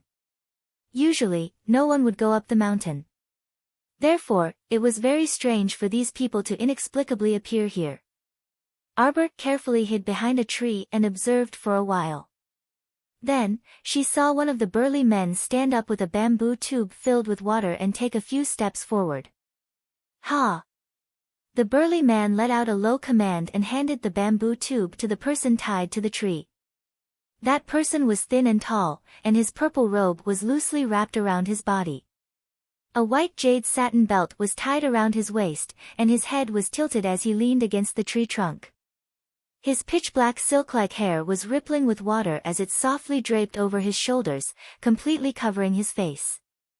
The burly man's voice didn't arouse the slightest reaction from that person. He even moved his head to the side in disgust and didn't approach the bamboo tube at all. A pair of red silk peony shoes gently landed on the sand, accompanied by a strong fragrance. Arbor hurriedly reached out to cover her nose and mouth, almost sneezing from that fragrant and stinky smell. Duan Lang. Arbor's little body trembled slightly. God, why did this woman's voice sound like a chicken being strangled? It was so shrill that it almost pierced her eardrums. Duan Lang, you haven't drunk a mouthful of water for 2 days. If this goes on, how can your body hold on? Come, I'll feed you 2 sips. The woman continued to speak in a soft and delicate voice. She walked forward and was about to reach out and lift the man's chin. Pooh! The man tied to the tree suddenly raised his chin slightly and opened his mouth slightly as he avoided the woman's fingers. At the same time, the woman hurriedly pulled over a burly man beside her and placed him in front of her. Ugh! The brawny man let out a muffled groan. His sturdy body slid to the ground and fell to the ground with a thud.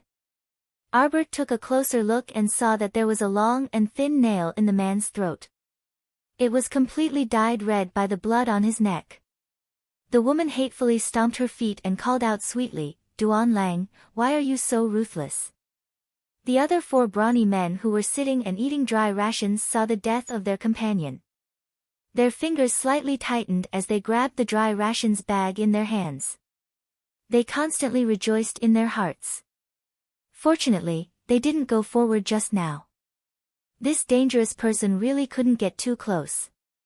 Previously, they had more than a dozen brothers, and more than half of them had died in the hands of this hidden weapon. It could be seen how cruel this person was. If it wasn't for the special medicine that restrained him and made him only act up in a short distance, they would have all died by now.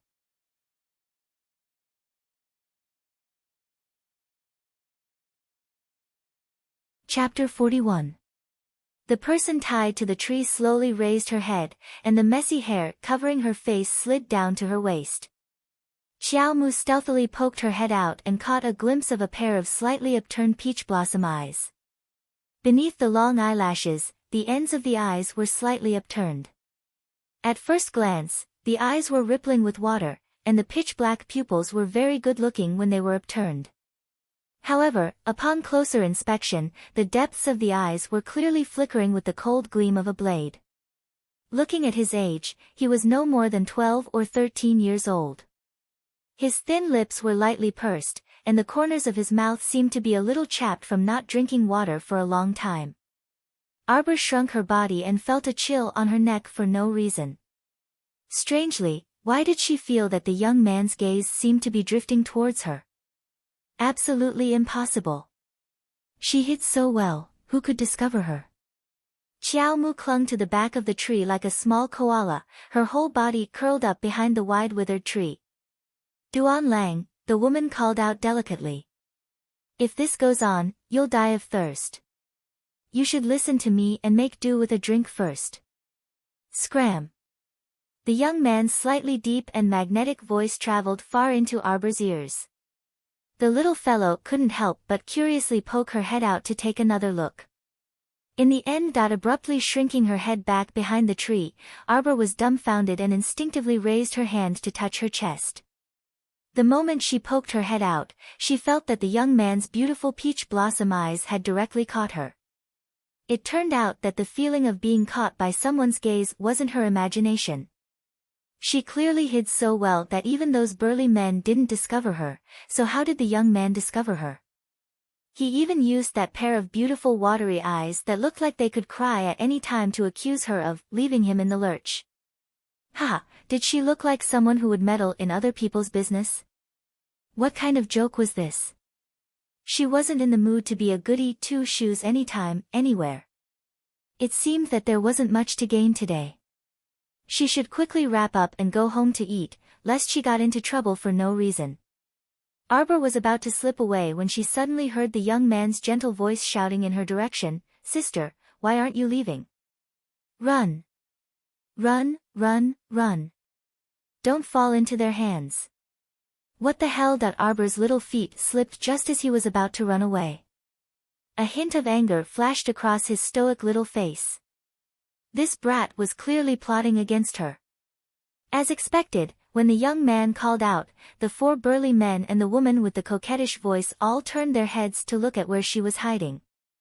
Arbor immediately tore a speed talisman, and his speed suddenly increased by 3 times. Like an arrow leaving the bow, she suddenly fled in the opposite direction. Seeing Arbor's burst of speed, the youth's eyes suddenly flashed. The 4 burly men were only stunned for a second or two before they chased after him like wolves and tigers. Xiao Mu pulled out another strength talisman and tore it apart. She then kicked over, directly snapping the 2 withered trees in half. The upper half of the withered ancient tree whooshed through the air, sweeping towards the 4 burly men pursuing her. When the burly man running at the front saw this, he swung a fist at the flying dead tree. He originally thought that the dead tree would definitely be swept away by the wind from his fist when the two collided. However, reality was so shocking. The burly man clearly heard the sound of his fist breaking, and he immediately groaned in pain.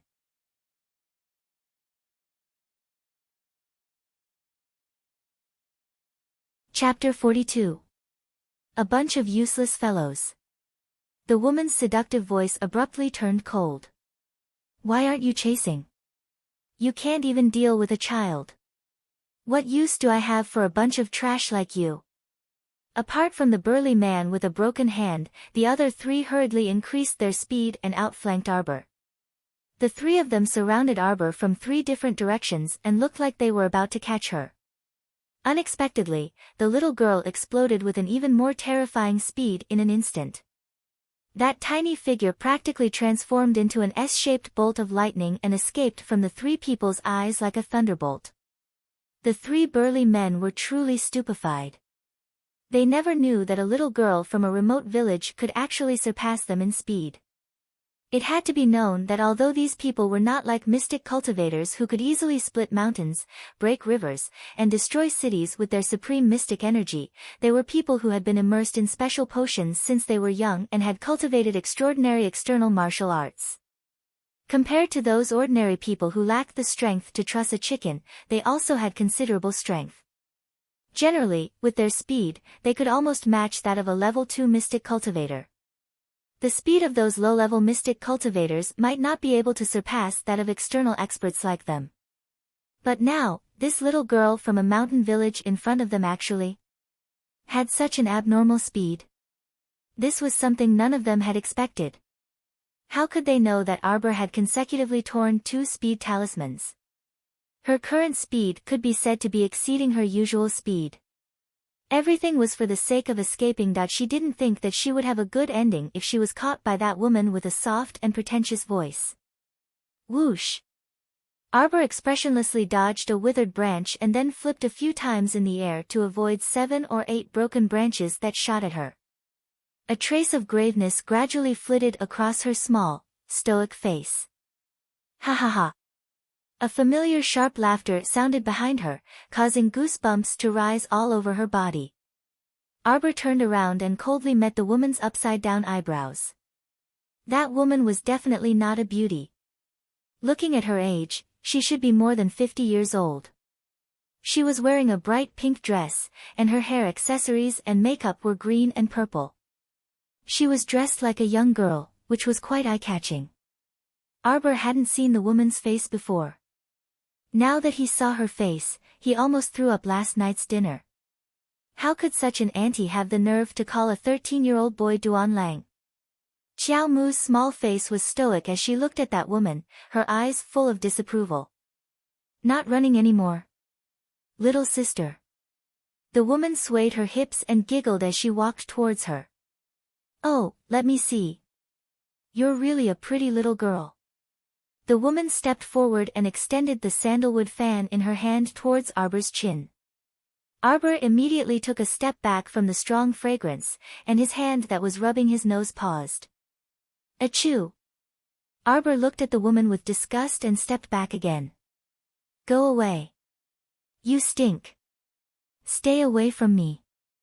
Also, I'm not your little sister. At your age, you can be my grandma. Don't pretend to be young. It's too fake. You're not young at all. The woman's face, which was full of fragrant powder, seemed to have split open in the middle. The charming smile on her face completely disappeared in an instant. She had such a stoic face, but her tongue was so vicious. She was simply sinister at such a young age. Pfft! At this moment, the young boy tied to the tree let out an unkind laugh. This was tantamount to adding oil to the fire. The woman's expression cracked from anger, and a trace of gloomy killing intent appeared in her eyes.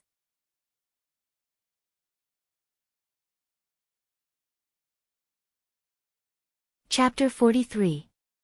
Little girl, you're so young, but you've got guts. The woman sneered, do you know that a lot of people end up dead because of their nonsense? Like you. Arbor crossed her arms and seemed to be standing casually in front of the woman, but in fact, she was on guard all over. The woman was furious and the sandalwood fan in her hands suddenly turned into a sharp weapon. With a whoosh, she swung it towards Arbor's mouth. From the looks of it, this woman was quite annoyed with Xiao Mu's small mouth that could not spit out anything nice, so she viciously attacked in order to shatter Xiao Mu's mouth and knock out her small white teeth in passing. However, Arbor was already prepared. Seeing the woman wave her hand, she very nimbly dodged to the side. Her body was very petite and she was also very agile. The direction she dodged to was exactly where a big man was standing. That big man looked at the sandalwood fan flying towards him in horror. Just as he was about to dodge to the side, he found that his body was somewhat uncontrollably stiff for a moment. It was in this moment of hesitation that his head was hit by the sandalwood fan.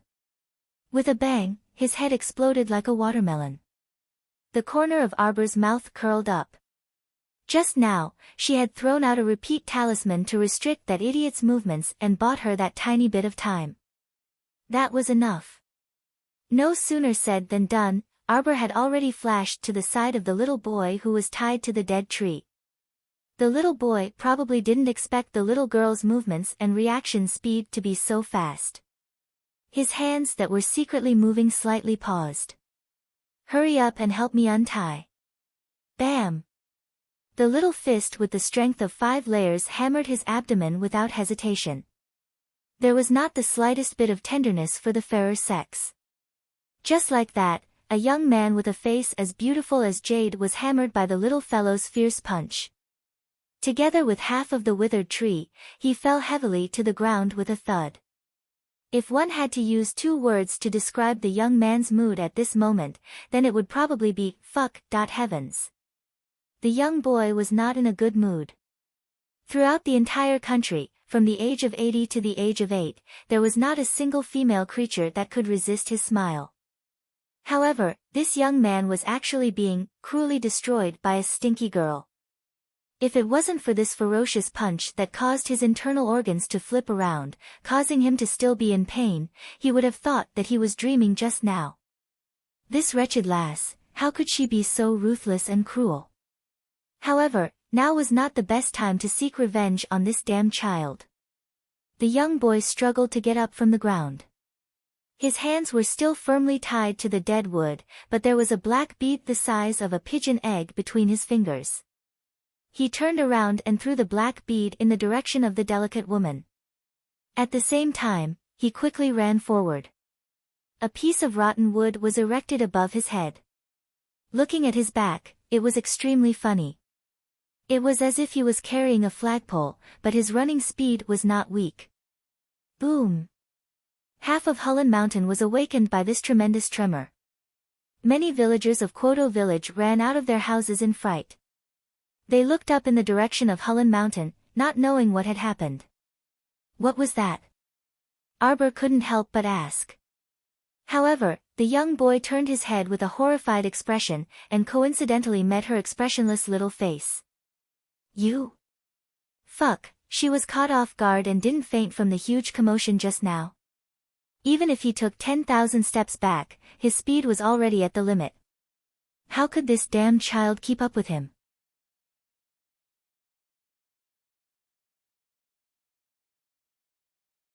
Chapter 44. Help me untie the rope.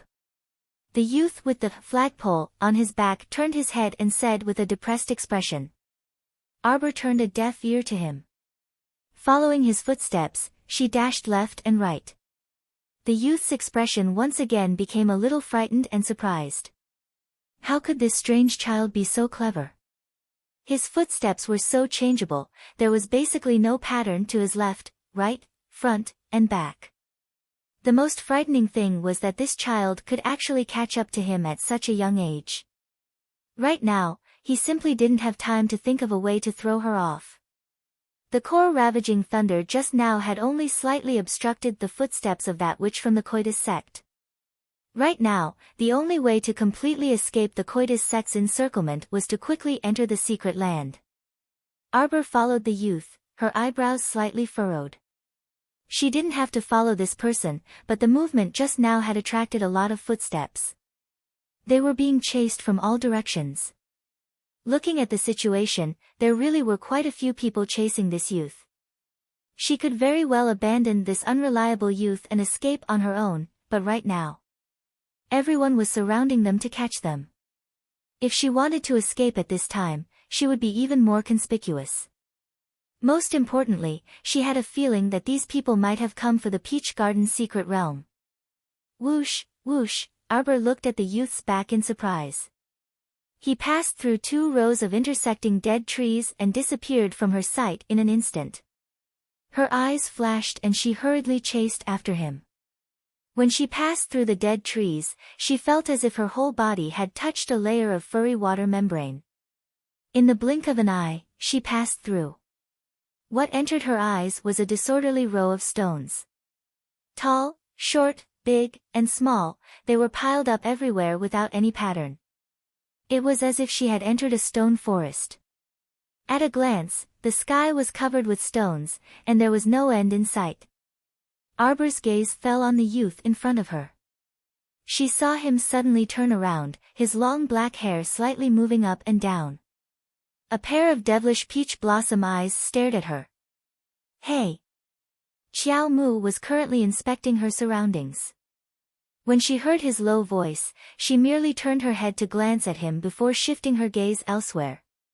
Hey, little demon! The young boy raised his voice slightly and strode to her side. He gently shook his hands that were tied to the withered tree trunk behind him. In any case, we are now considered allies. Help me untie this. Arbor slowly approached him. Suddenly, without any warning, he summoned the feral ink from his conscience. He stepped forward and gave him a ferocious slap without any explanation. Pa! A crisp sound rang out as the black feral fiercely slapped the latter's back, causing the youth who was caught off guard to stumble forward and almost fall headfirst onto the ground. The young man felt like vomiting blood at this moment. He had never seen a child as savage as Xiao Mu. A soft and cute little girl with a heart as black as iron. This little rascal in front of him was probably the perfect description. Ouch, ouch, ouch, ouch, ouch. The young boy was suddenly pressed down by Xiao Mu, who had pounced on him. Her knees were pressed against his waist, and her left hand was tightly tugging at the rope that bound him. The black feral in her right hand was already touching the back of his head. Don't move. The young boy froze pitifully. Please, he didn't move at all right. What's your name? Xiao Mu shouted. Their current posture was a bit strange. If it weren't for the current difficult situation, the young boy would really want to laugh. Your silly and cute voice doesn't have any deterrent power at all. Duan. Duan you. The young boy put on the appearance of a little white rabbit that would allow anyone to bully him. He pitifully twisted his neck with all his might and looked at her with a pitiful gaze. I am a good person. You don't look like one. The young boy almost broke down on the spot, you're tuning into the Blissful Bookshelf YouTube channel. We're so grateful for your support, and don't forget to subscribe to join us on this incredible journey through captivating stories. Your generosity through donations truly makes a world of difference, as it's the primary source of revenue that allows me to expand and enhance this channel for you. Thank you from the bottom of my heart for being a part of this adventure.